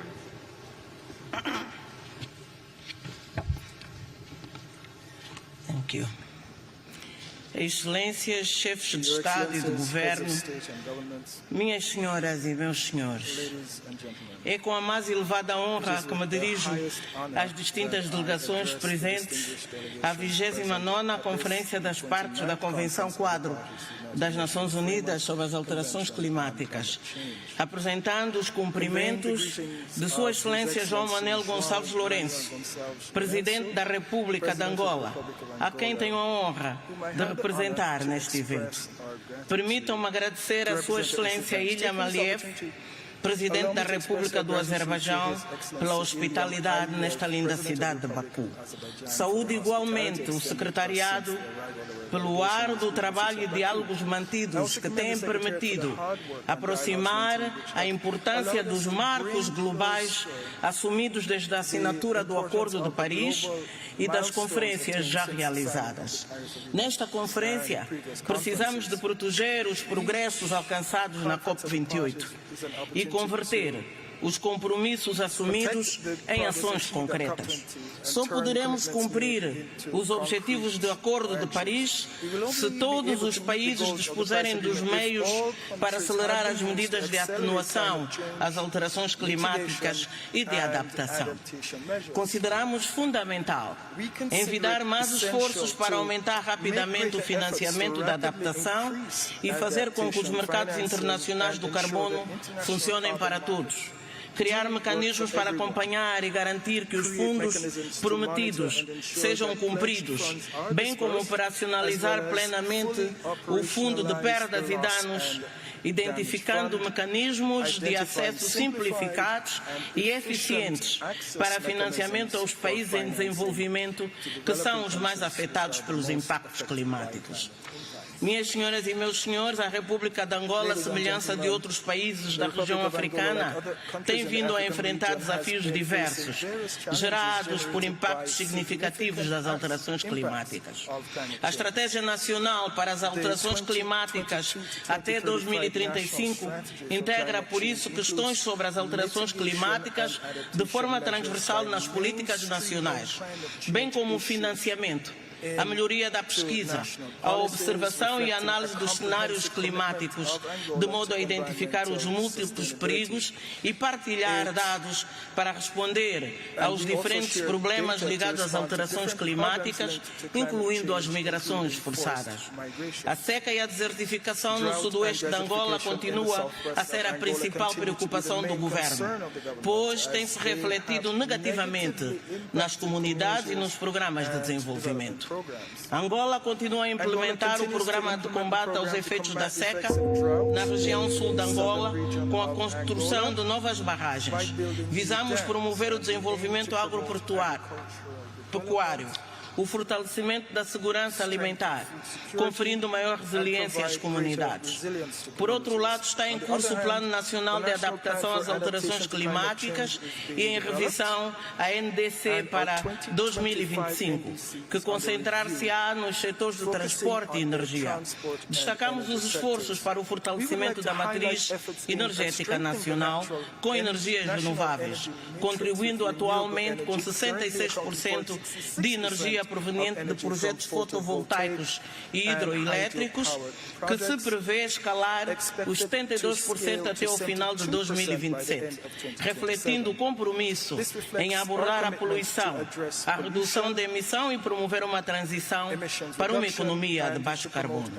Consideramos a valorização das florestas numa nova visão de beneficiar a criação de empregos verdes para que a juventude e as comunidades possam ser incluídas na gestão dos ecossistemas florestais.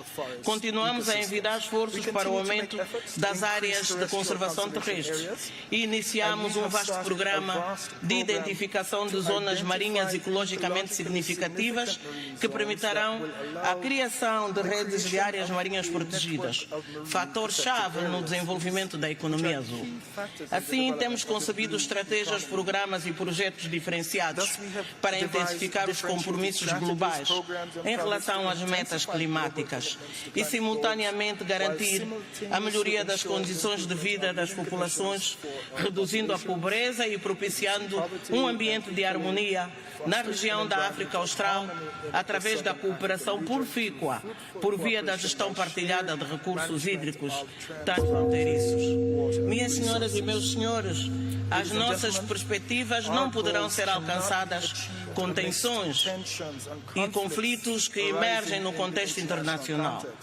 Precisamos de aumentar os nossos compromissos com a estabilidade e com o pacto do futuro que queremos, adotado recentemente na Cimeira das Nações Unidas, para construirmos um futuro melhor, reduzirmos a crise climática, a fome e a pobreza, promovendo a melhoria dos sistemas alimentares, a economia de baixas emissões, a equidade do género, a educação, a inovação e a paz, como novas decisões e legado às novas gerações. Muito obrigada pela vossa atenção.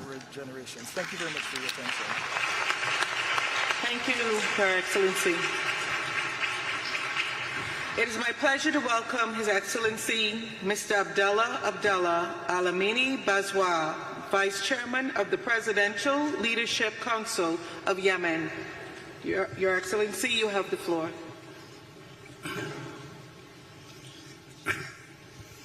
فخامة الرئيس إلهام علييف رئيس جمهورية أذربيجان، أصحاب الفخامة والسيادة والسمو رؤساء الدول والحكومات، السيد الأمين العام للأمم المتحدة، السيدات والسادة، السلام عليكم ورحمة الله وبركاته. أود بداية أن أتقدم ببالغ الشكر والتقدير لجمهورية أذربيجان على حفاوة الاستقبال وكرم الضيافة والتنظيم الرائع لهذا المؤتمر الدولي الهام، والذي يعد فرصة حقيقية لتضافر وتكاتف الجهود العالمية لمواجهة تحدي المناخ الذي بات يشكل تهديدا وجوديا لكوكبنا. إننا نجتمع اليوم في مدينة باكو حاملين هموم كوكبنا على أكتافنا، هموم تتجاوز الحدود والجنسيات لتجمعنا جميعا تحت سقف واحد، سقف الحفاظ على هذا الكوكب الذي هو موطننا المشترك. ولن أسترسل في توصيف المخاطر العالمية للتغيرات المناخية بعد أن أشار إليها الكثيرون من على هذا المنبر الدولي الرفيع، لكني سأتناول الموضوع من ناحية تأثر بلدي اليمن بهذه التغيرات المناخية. فاليمن تعصف به أزمات عميقة سياسية وأمنية واقتصادية وإنسانية، تتقاطع أيضا مع أزمة مناخ عالمية تتمثل في موجات جفاف وتصحر متسارع وارتفاع درجات الحرارة ومستوى سطح البحر وأعاصير مدمرة، وكلها عوامل تفاقمت بسبب التغيرات المناخية المعقدة. وكل هذا زاد من هشاشة وضعنا الإنساني والاقتصادي الناتج عن حرب مستمرة منذ ما يزيد عن 10 سنوات أشعلتها الميليشيا الحوثية الإرهابية المدعومة إيرانيا. وقد تسببت هذه الحرب بتدمير البنى التحتية ونزوح ملايين اليمنيين وأضرار فادحة في الأرواح والممتلكات، ليشمل ذلك زراعة الميليشيات لملايين الألغام وتهديد البيئة البحرية بهجماتها الإرهابية على السفن التجارية في البحر الأحمر وخليج عدن والبحر العربي. إن أثر هذه الحرب يفاقم من صعوبة مواجهة تحديات المتغيرات المناخية. وعلى سبيل المثال فإن الأعاصير والفيضانات المفاجئة التي ضربت بلادي هذا العام تسببت بسقوط عشرات الضحايا وأكثر من 100,000 نازح. أصحاب الفخامة والسيادة، السيدات والسادة، إن الحكومة اليمنية تقف اليوم في مواجهة موجة من التحديات، فإلى جانب عملها بكل ما تستطيع للوفاء بالالتزامات الحتمية للمواطنين والدفاع عن كرامتهم وحريتهم في مواجهة مشاريع الميليشيات الحوثية والمنظمات الإرهابية الأخرى المتخادمة معها، فإن حكومتنا ملتزمة أيضا بقيادة استراتيجيات وطنية لمواجهة الآثار السلبية لتغير المناخ، وذلك من خلال تعزيز القدرات المؤسسية وتبني سياسات مستدامة تهدف إلى التكيف مع المتغيرات المناخية والتخفيف من آثارها، وتحسين إدارة الموارد الطبيعية، وتطوير قدرات المجتمعات المحلية على مواجهة الكوارث وخصوصا في المناطق الريفية والساحلية، وهو جهد يعكس إيماننا الكامل بأن الاستثمار في المناخ هو استثمار في المستقبل، استثمار في السلام والاستقرار والاستدامة. وعليه فإنني أتوجه باسم الشعب اليمني بالتحية والتقدير للأشقاء في المملكة العربية السعودية ودولة الإمارات العربية المتحدة الذين بادروا إلى هذا النوع من الاستثمار الرشيد من أجل المستقبل والتخفيف من تداعيات التغيرات المناخية على الشعب اليمني، وهو الدور المعول أيضا على المجتمع الدولي والمنظمات والفعاليات المعنية حول العالم. السيدات والسادة، إن الحديث عن واقع كوكبنا لا يمكن بأي حال من الأحوال أن يغفل آثار الحروب والانتهاكات الجسيمة على مستقبل الحياة البشرية، وهي الصورة التي يجسدها العدوان الإسرائيلي على قطاع غزة ولبنان باعتباره جريمة بحق الإنسانية والطبيعة على حد سواء، إنه جريمة بحق الحياة. ومن هذا المنبر أجدد موقفنا الثابت المتضامن مع كافة الشعوب التواقة للحرية والسلام والعدالة، وفي المقدمة الشعب الفلسطيني الصابر والمناضل في سبيل عزته وكرامته وإقامة دولته المستقلة كاملة السيادة. ونحيي نتائج القمة العربية والإسلامية الغير عادية التي انعقدت يوم أمس بالرياض. ختاما، إن الحفاظ على كوكبنا ليس خيارا بل هو واجب علينا جميعا، فالأرض هي بيتنا وهي الإرث الذي سنتركه لأجيال القادمة. إننا نؤمن بأن مواجهة هذه التحديات يتطلب تعاونا دوليا واسعا وجادا، فمواجهة تلك التحديات ليس مجرد استثمار في الحاضر بل هو استثمار في مستقبلنا المشترك. فدعونا نجعل من هذا المؤتمر نقطة تحول لالتزامنا جميعا بالعمل الجاد من أجل مستقبل أكثر أمانا واستدامة. وشكرا جزيلا. Thank you, Your Excellency. It is my pleasure to welcome His Excellency Mr. Michael Bisbet Usi, Vice President of Malawi. Your Excellency, you have the floor.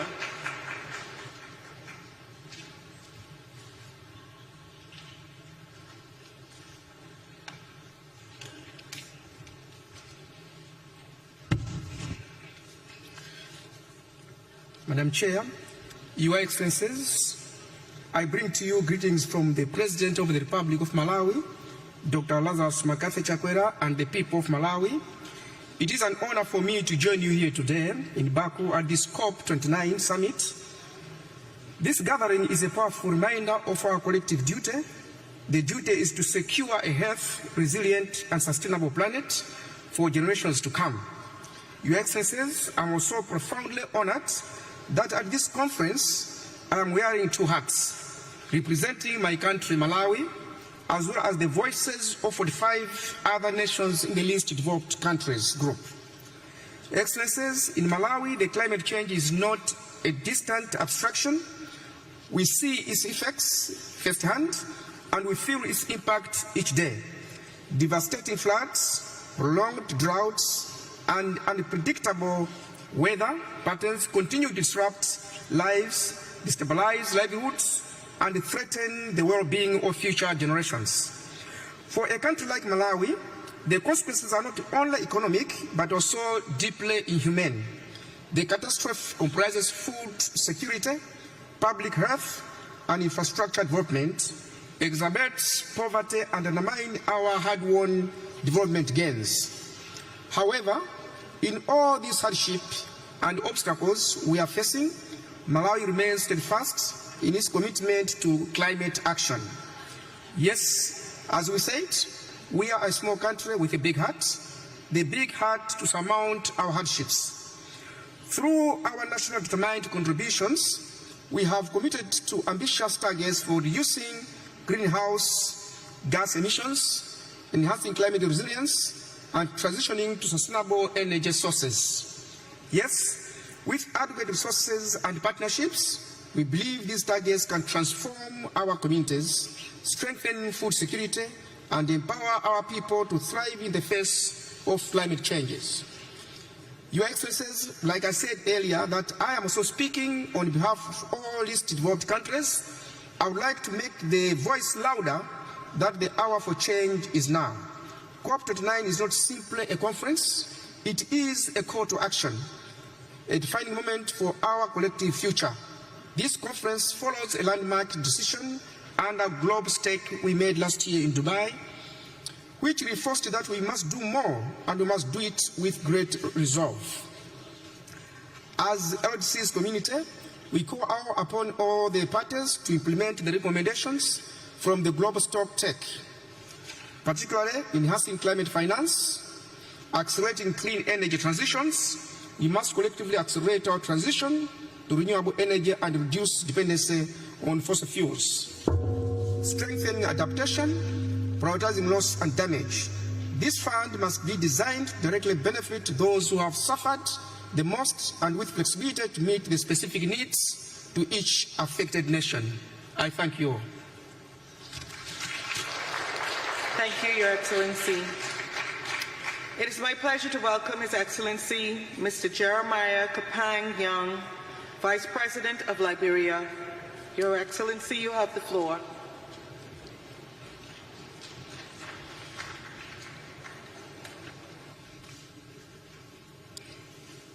Madam President, Excellency, distinguished ladies and gentlemen, Liberia congratulates the government and people of Azerbaijan for assuming the presidency of COP29 and the warmest hospitality accorded us.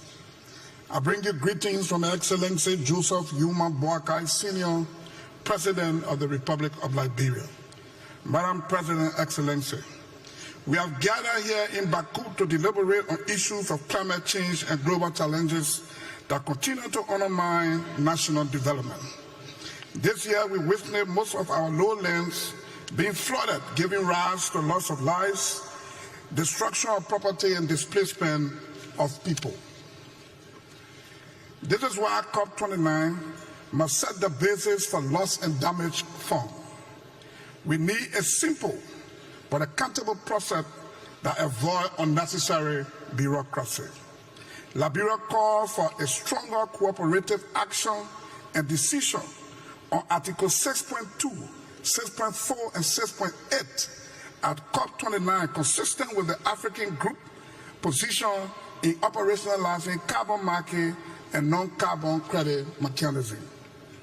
In 2021, Liberia formulated an ambitious second-generation nationally determined contribution committed to reduce greenhouse gas by 64% based on adequate financing. Excellency, I am pleased to inform this summit that Liberia will further increase her climate ambition during the formulation of the country's third-generation NDC, taking into consideration biodiversity protection, including the conservation of mangroves, freshwater ecosystem service, child rights, human mobility, and others.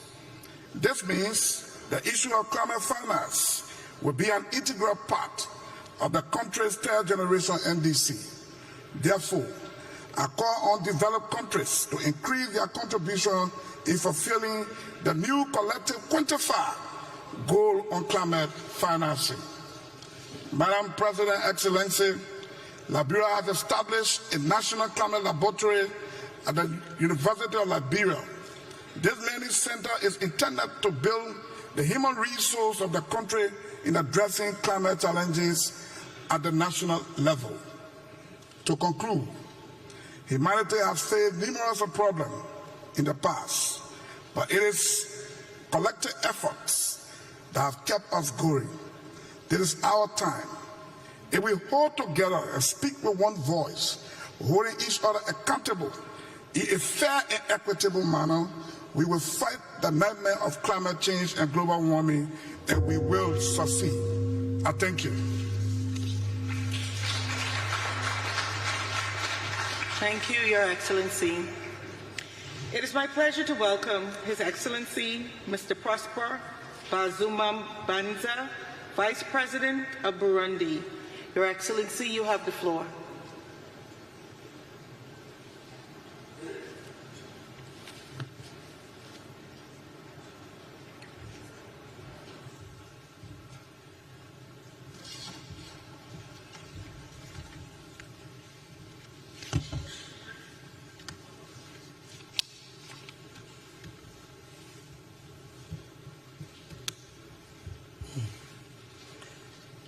Excellences, Monsieur le Président de la COP29, Excellences, Mesdames et Messieurs les chefs d'État et de gouvernement, et vous distingués chefs de délégation, c'est un honneur et un réel plaisir de prononcer ce discours en lieu et place de son Excellence le général-major Evariste Ndayishimiye, président de la République du Burundi, et du gouvernement burundais à son rendez-vous crucial de la COP29.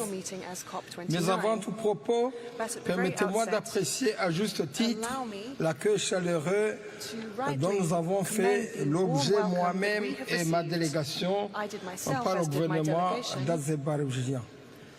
Excellences, Mesdames et Messieurs, le Burundi, pays de mille et une collines couvertes de verdure et pays aux forêts et savanes, se trouve malgré tout confronté aux effets du changement climatique comme les autres pays du monde, ce qui se manifeste chez nous par de faibles précipitations ou même de fortes précipitations, ainsi que des périodes de saison sèche devenues plus longues.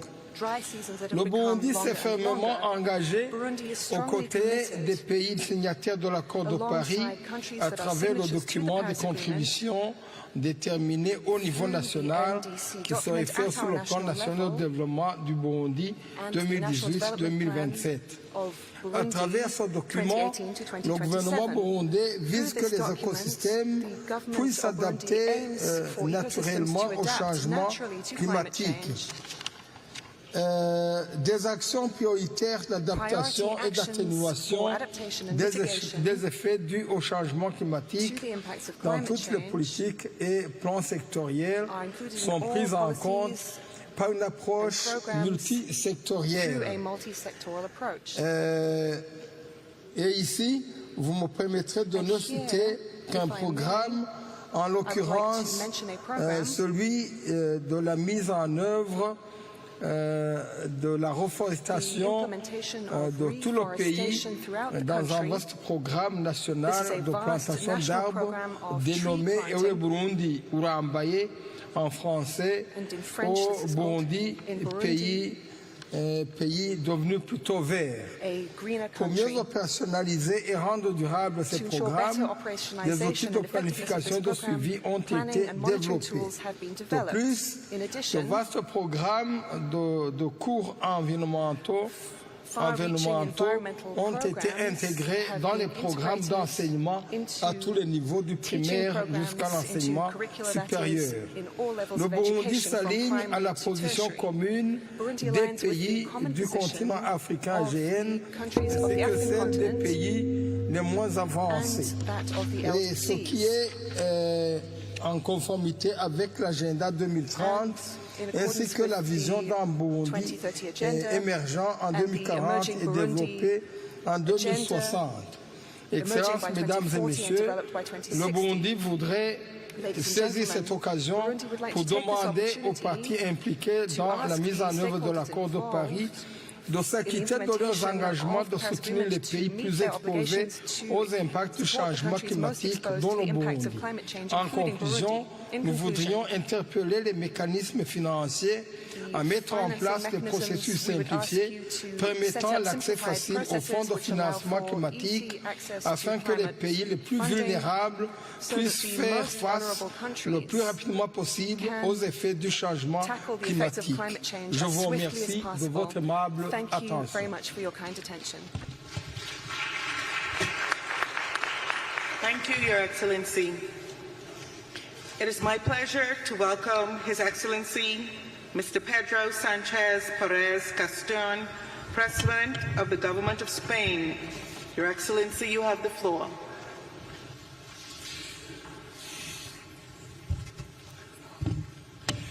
Excelencias, he venido hasta aquí para alertar de una terrible verdad que la ciencia lleva demasiado tiempo señalando y que aún así hay algunos que siguen despreciando, y es que el cambio climático mata. Solo el año pasado mató a más de 300.000 personas y acaba de contribuir a la muerte de más de 220 de mis compatriotas en España, en el mayor desastre natural de nuestra historia. Un desastre que, según las primeras investigaciones, habría sido menos probable y menos intenso sin el efecto del cambio climático. El planeta, por tanto, nos está dando señales cada vez más claras, y es que si no actuamos en el futuro cercano, nuestros países sufrirán más sequías, más olas de calor, más lluvias torrenciales, más incendios y enfermedades. Y muchos sectores económicos colapsarán. Cientos de ciudades y pueblos se volverán inhabitables, y la subida del mar y de los termómetros harán que prácticamente sea inhabitable el poder vivir en esas localidades.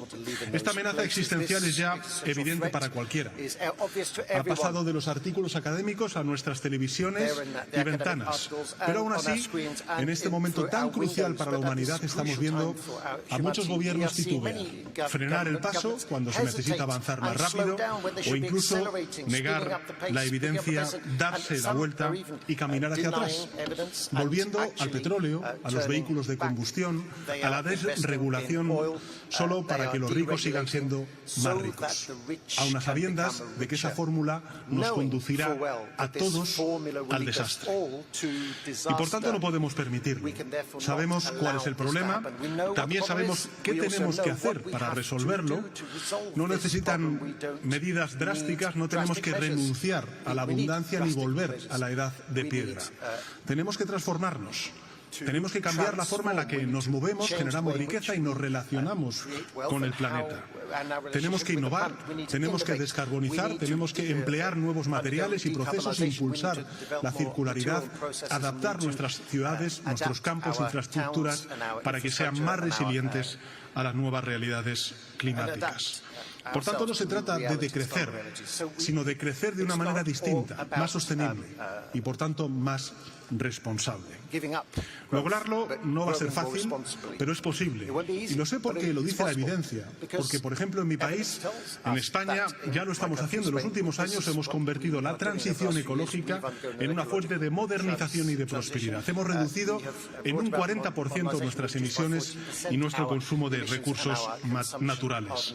Y al mismo tiempo hemos sido la economía de la OCDE que más ha crecido y que más empleo ha creado durante estos últimos años. Y se puede crecer con equidad, por tanto, y respetar el planeta. Por eso les ruego, no hagan caso a quienes dicen que la transición ecológica es incompatible con el bienestar de las naciones o que es mala para las clases medias y trabajadoras, porque no es cierto. De hecho, es justo lo contrario. Si no conquistamos la sostenibilidad, si nuestros niveles de bienestar y seguridad no se adecúan a esa sostenibilidad, van a caer considerablemente a lo largo de la próxima década. Y los primeros en sufrirlo serán precisamente esas clases medias y trabajadoras, porque son las que trabajan en los sectores y viven en las zonas más amenazadas. Eso es justo lo que ha pasado en España, en concreto en Valencia, donde todavía hay personas desaparecidas y cientos de hogares cubiertos por el lodo. Por eso estoy aquí, Excelencias, porque en este momento solo hay una cosa tan importante como ayudar a las víctimas de esta terrible tragedia en Valencia, y es evitar que se produzca de nuevo, evitar que los desastres naturales se repitan y se multipliquen. España cumplirá, se lo garantizo. Vamos a seguir transformándonos para hacer que antes de 2050 seamos una sociedad neutra en carbono y respetuosa con los límites medioambientales, pero de poco servirá si solo lo hacemos unos y no todos, porque el planeta tiene una sola atmósfera y todos sus patrones climáticos están interconectados. Por eso concluyo pidiendo, como uno de los países más vulnerables ante el cambio climático, que actuemos, que dejemos de arrastrar los pies, que dejemos de negar la ciencia, que cumplamos con la promesa que le hicimos a la humanidad hace 7 años, cuando firmamos el Acuerdo de París. Salvemos las vidas de nuestros ciudadanos, salvemos sus economías y salvemos el planeta. Muchas gracias. Thank you, Your Excellency. It is my pleasure to welcome His Royal Highness Al Hussein bin Abdullah II, Crown Prince of Jordan. Your Royal Highness, you have the floor.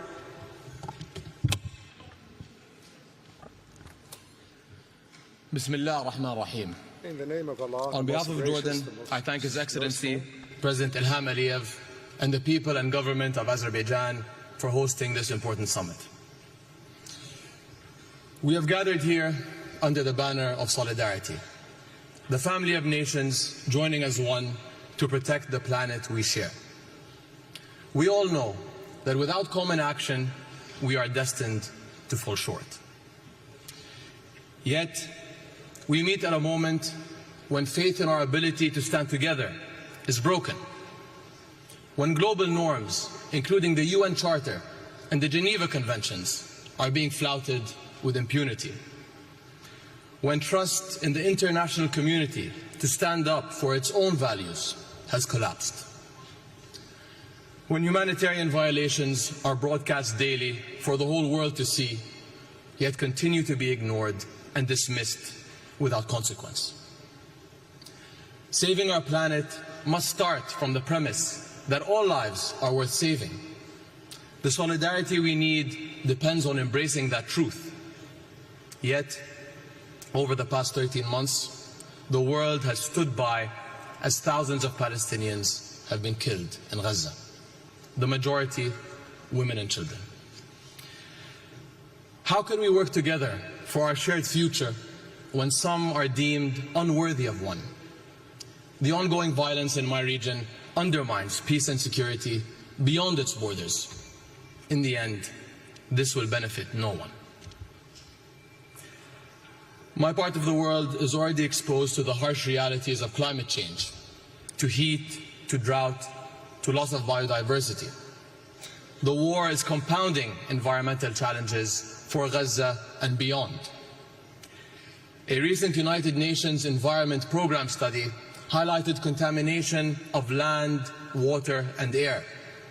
Sewage and waste management systems have been destroyed. Entire communities are now graveyards of debris. Another study found that rebuilding Gaza will result in total emissions higher than the annual emissions of more than 135 countries. An inclusive, just approach to the climate challenge requires that we address the links between climate, peace and security. Nor is this clearer than among global refugee communities and their hosts, who are some of the most vulnerable to climate change. During COP27, His Majesty King Abdullah II launched the Global Climate Refugee Nexus Initiative. 58 countries have signed on to date, and we invite others to join.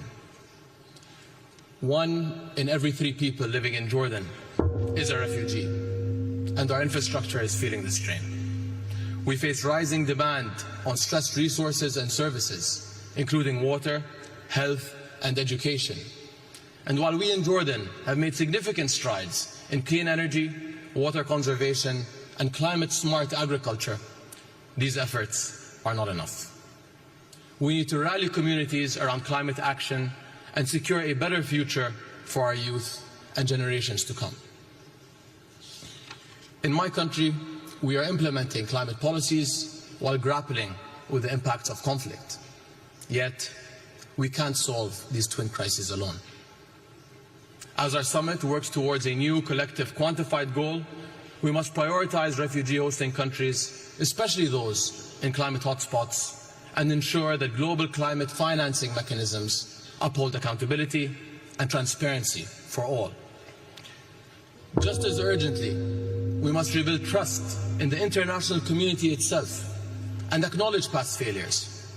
Our inability to collectively do what is right is turning us into passive observers, fully aware yet unwilling to act. As His Majesty King Abdullah has said, no one is a bystander in the fight for life on earth. That means fighting against climate change, fighting for peace, and fighting to alleviate human suffering together, because every life is worth fighting for. Thank you. Thank you, Your Excellency. It is my pleasure to welcome Her Excellency Ms. Mia Amor Mortley, Prime Minister of Barbados. Your Excellency, you have the floor. Thank you very much, Your Excellencies. It is fitting that this 29th COP should take place here in this beautiful city of Baku, standing as it does the sentinel between East and West doorway, between the global North and the global South, a bridge between the ancient, the modern, and indeed the future, with the majestic Caucasus Mountains behind us, reminding us of the heights that we must now scale in order to be successful in this process. We are in the midst of a climate crisis. We are in a season of superlatives. And the reality is that these extreme weather events that the world is facing daily suggest that humanity and the planet are hurtling towards catastrophe. The extreme weather requires from us a serious commitment at this COP with respect to new collective quantified goals that enable us to reverse the current trajectory and to fund mitigation, adaptation, and of course loss and damage. This commitment must encompass 7 critical elements. 1, the proper capitalization of the Loss and Damage Fund, and indeed the capitalization of the dedicated SIDS window in the GEF's Special Climate Change Fund. The latter remains unfunded, and the first underfunded. The reality is that the Loss and Damage Fund has only attracted $700 million, and this is despite the numerous crises besetting small island developing states, and indeed in our own region, Hurricane Beryl, which has caused serious damage to countries, from housing to public infrastructure, and indeed from agriculture to fisheries in my own country. Secondly, proper capitalization of developing countries must also include and have access to cheaper, longer-term capital in circumstances where they can scale up investments for adaptation. Thirdly, the economic noose of tightening the fiscal space must be loosened by adopting the principles, in our view, of Bridgetown Initiative 3.0 through the delivery of urgently needed financial reforms. We must change the rules of the game, shock-proof vulnerable economies, and indeed review debt sustainability while at the same time augmenting resources. Fourthly, rich countries must deliver on their commitments. We must ensure time and again that the commitments made, whether for 0.7% of GNI or indeed the $100 billion or recently the $30 billion with respect to biodiversity, that these are met. We must have transparency and accountability on the part of everyone.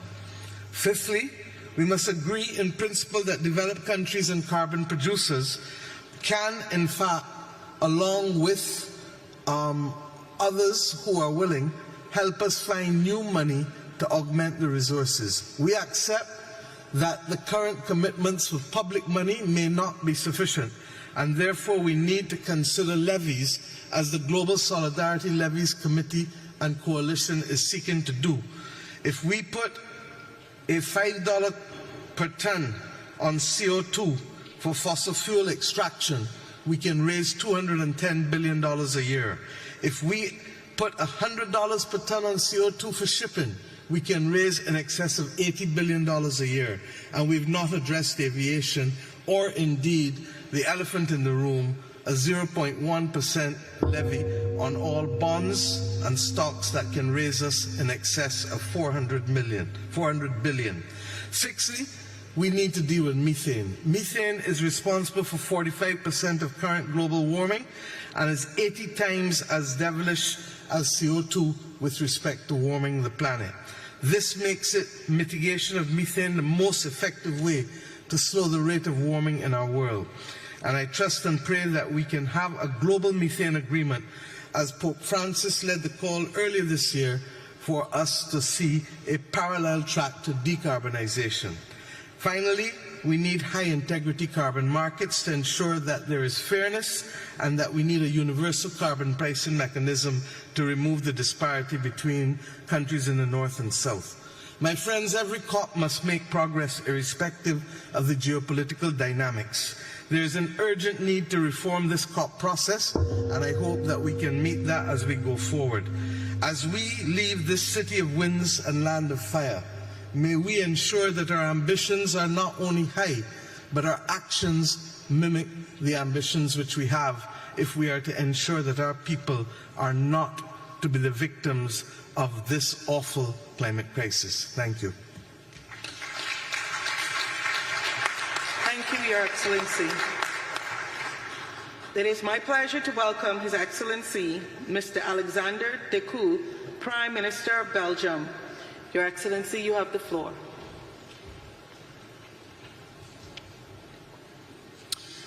Madam President, dear colleagues, this is not a time to falter. Emissions continue to rise, and we see more and more destructive climate disasters. There is one certainty. If we do not alter our policies, we will see an increase of 3 degrees Celsius by the end of the century. Our citizens expect us to show a way out. They want us to collaborate on a faster and more resolute decarbonization and moving away from fossil fuels.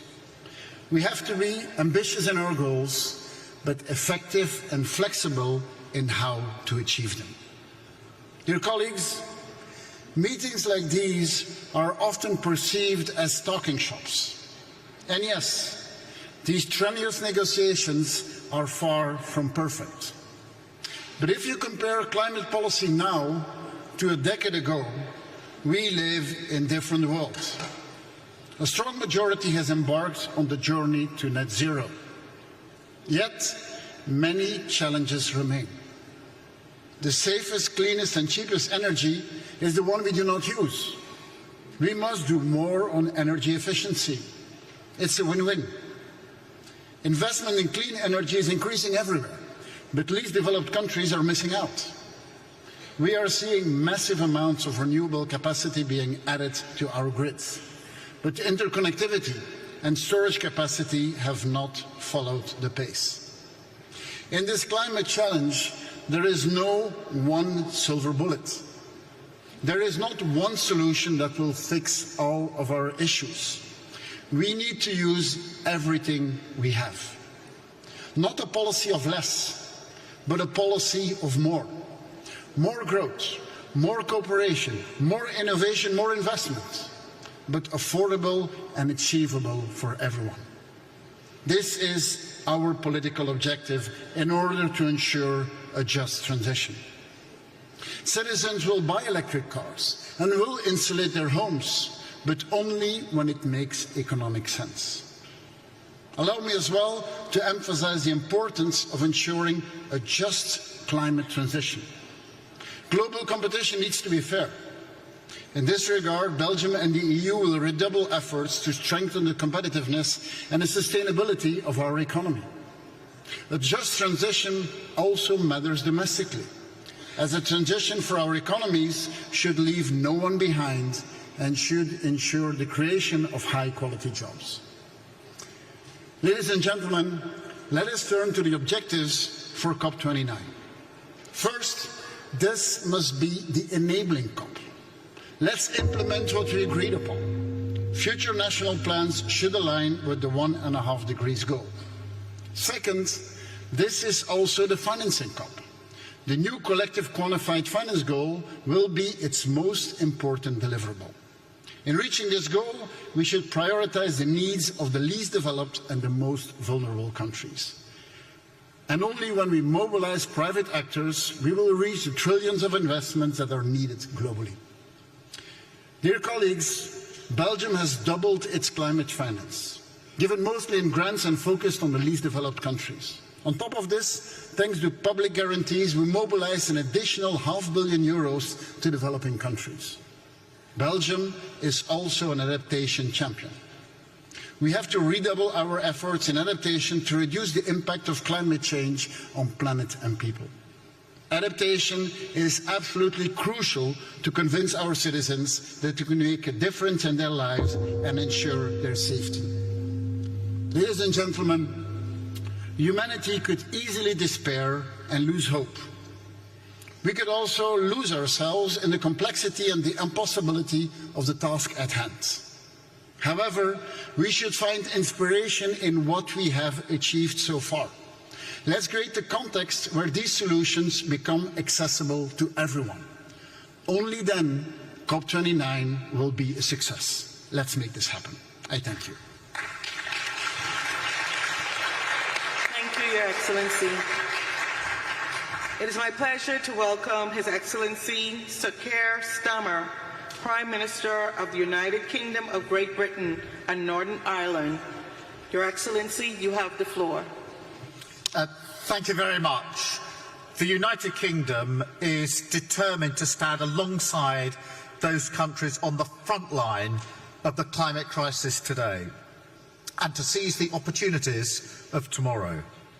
Because action on climate now is the route towards economic growth, energy security, better jobs and national security in the long term, to deliver on the Paris Agreement and keep 1.5 degrees within reach.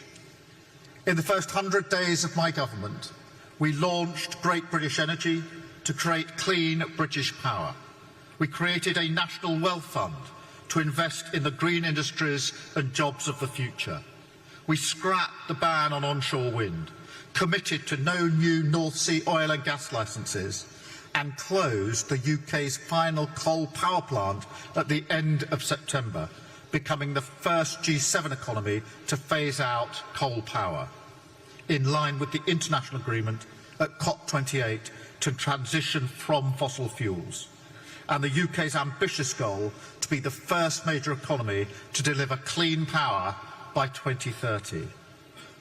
Today, I can confirm 3 months ahead of the deadline the UK's 2035 international target, our nationally determined contribution to reduce all greenhouse gas emissions by at least 81% on 1990 levels, aligned with 1.5 degrees. And we urge all parties to come forward with ambitious targets of their own, as we all agreed at the last COP. We will work in partnership to support other countries to develop their own commitments and transition through our forthcoming Global Clean Power Alliance. And finance will be its first focus. We will honour the commitment made by the previous government to provide £11.6 billion of climate finance between April 2021 and March 2026. But we must use public finance as a multiplier to unlock much more private investment and reform our international financial institutions. Today we launched the new CIF capital market mechanism listed on the London Stock Exchange, with the potential to mobilise up to $75 billion in additional climate capital for developing countries over the next decade, putting the UK's role as a global financial centre at the service of driving the green finance and green energy transitions. Climate action is at the heart of this government's mission for the protection and prosperity of Britain and the world, writ large across our domestic and international priorities. We are taking the urgent action needed to protect our planet and its people. Thank you very much. Thank you, Your Excellency. It is my pleasure to welcome His Excellency Mr. Viktor Orbán, Prime Minister of Hungary. Your Excellency, you have the floor.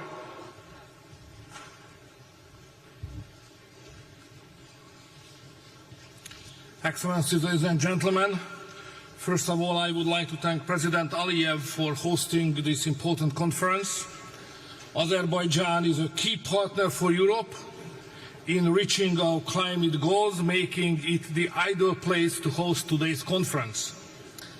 Last week, Budapest hosted the European Political Community Summit and the European Council Summit as well.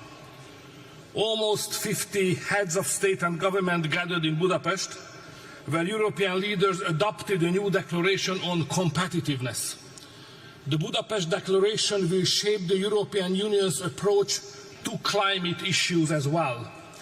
Our mission is to make Europe more competitive, and we approach climate protection with this vision in our mind. We are proud that Hungary is among the few countries of the world in the recent years which has been able to enhance its economic performance parallel to decreasing its emissions. We cannot sacrifice our industry or agriculture in this process. We must continue advancing the green transition while also maintaining our use of natural gas, oil and nuclear energy. The price of climate change should not be paid by our farmers. Farmers are the backbone of our economy and society. We must offer them stability and predictability to thrive. We cannot impose unrealistic quotas or burdensome rules on farmers and companies, but should offer practical support for them. The green transition and the fight against climate change should not be done against the business community, but together with it. We need clear financial guarantees and significant investment. Large corporations must contribute their fair share to climate protection. Our climate policy should be guided by careful consideration and common sense, not by ideology, alarmism or panic. It should align with the opinion and interest of European citizens. In Hungary, we are also positioning ourselves to be a significant player in electric vehicle development and electricity storage.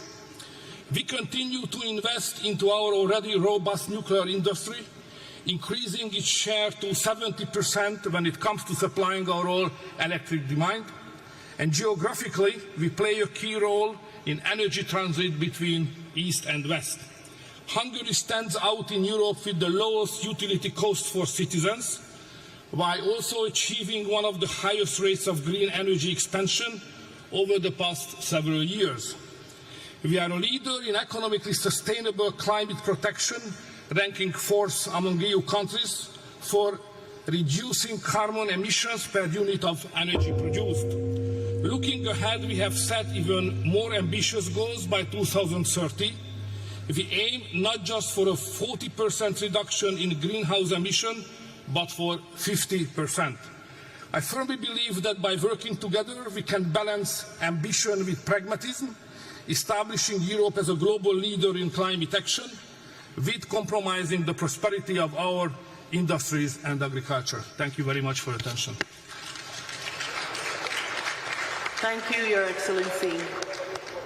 Distinguished heads of state and government, delegates, honored guests, this brings us to the end of our national statements for today.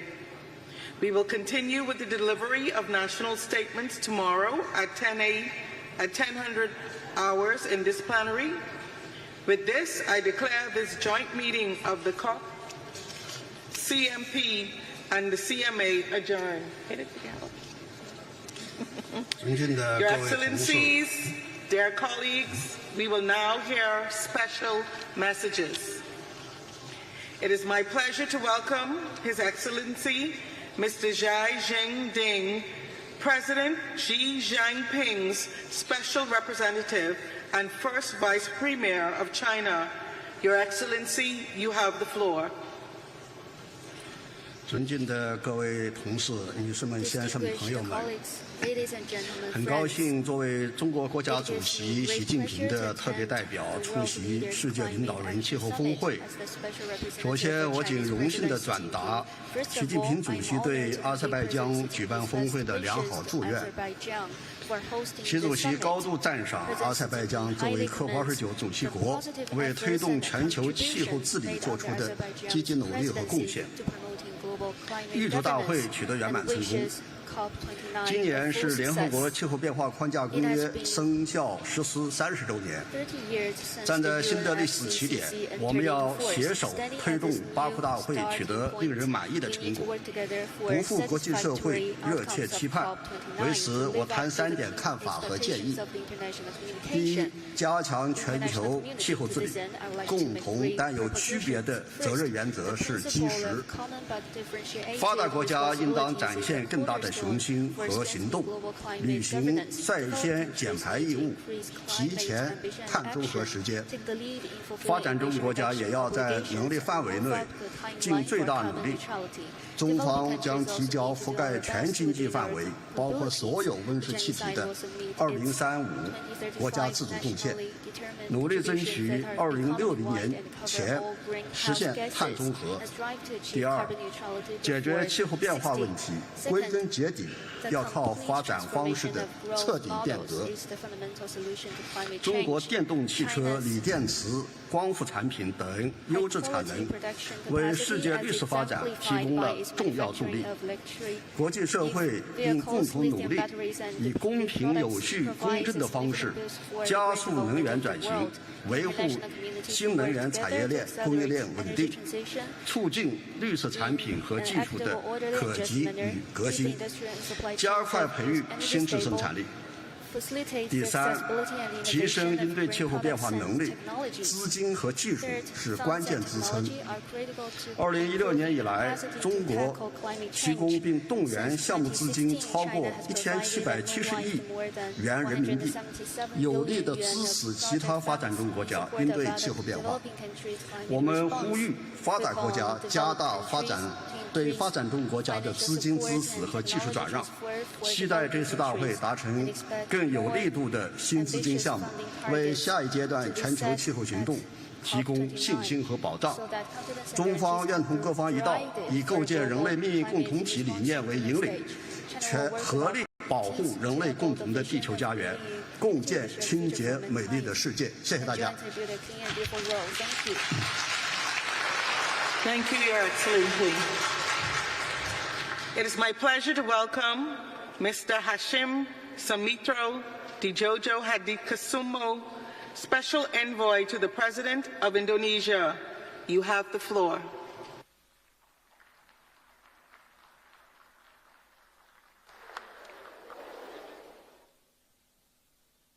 I am representing my President, Prabowo Subianto, who unfortunately cannot attend this important event due to prior commitments.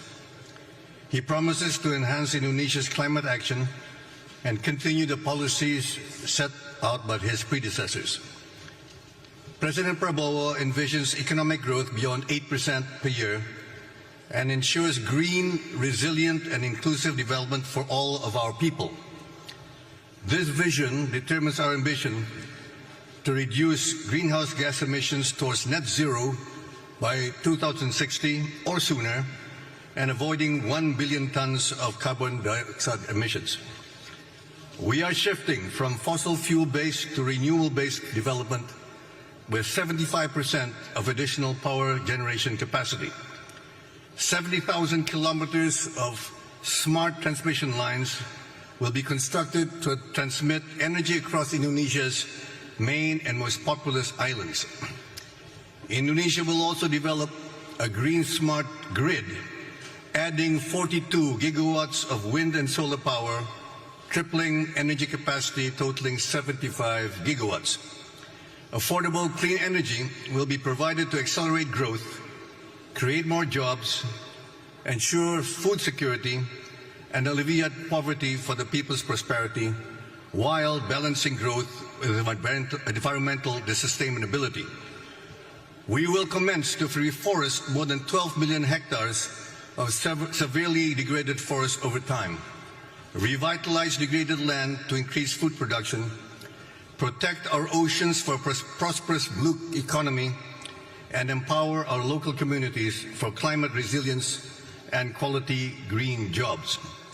Our efforts require three enablers: a comprehensive green growth policy framework, which we are finalizing, massive investments of $235 billion and international collaboration.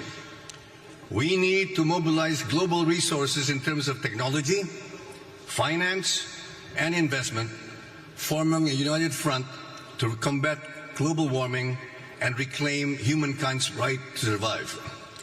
Indonesia is indeed blessed with extensive saline aquifers, which offer nearly 500 gigatons of carbon capture and storage capacity.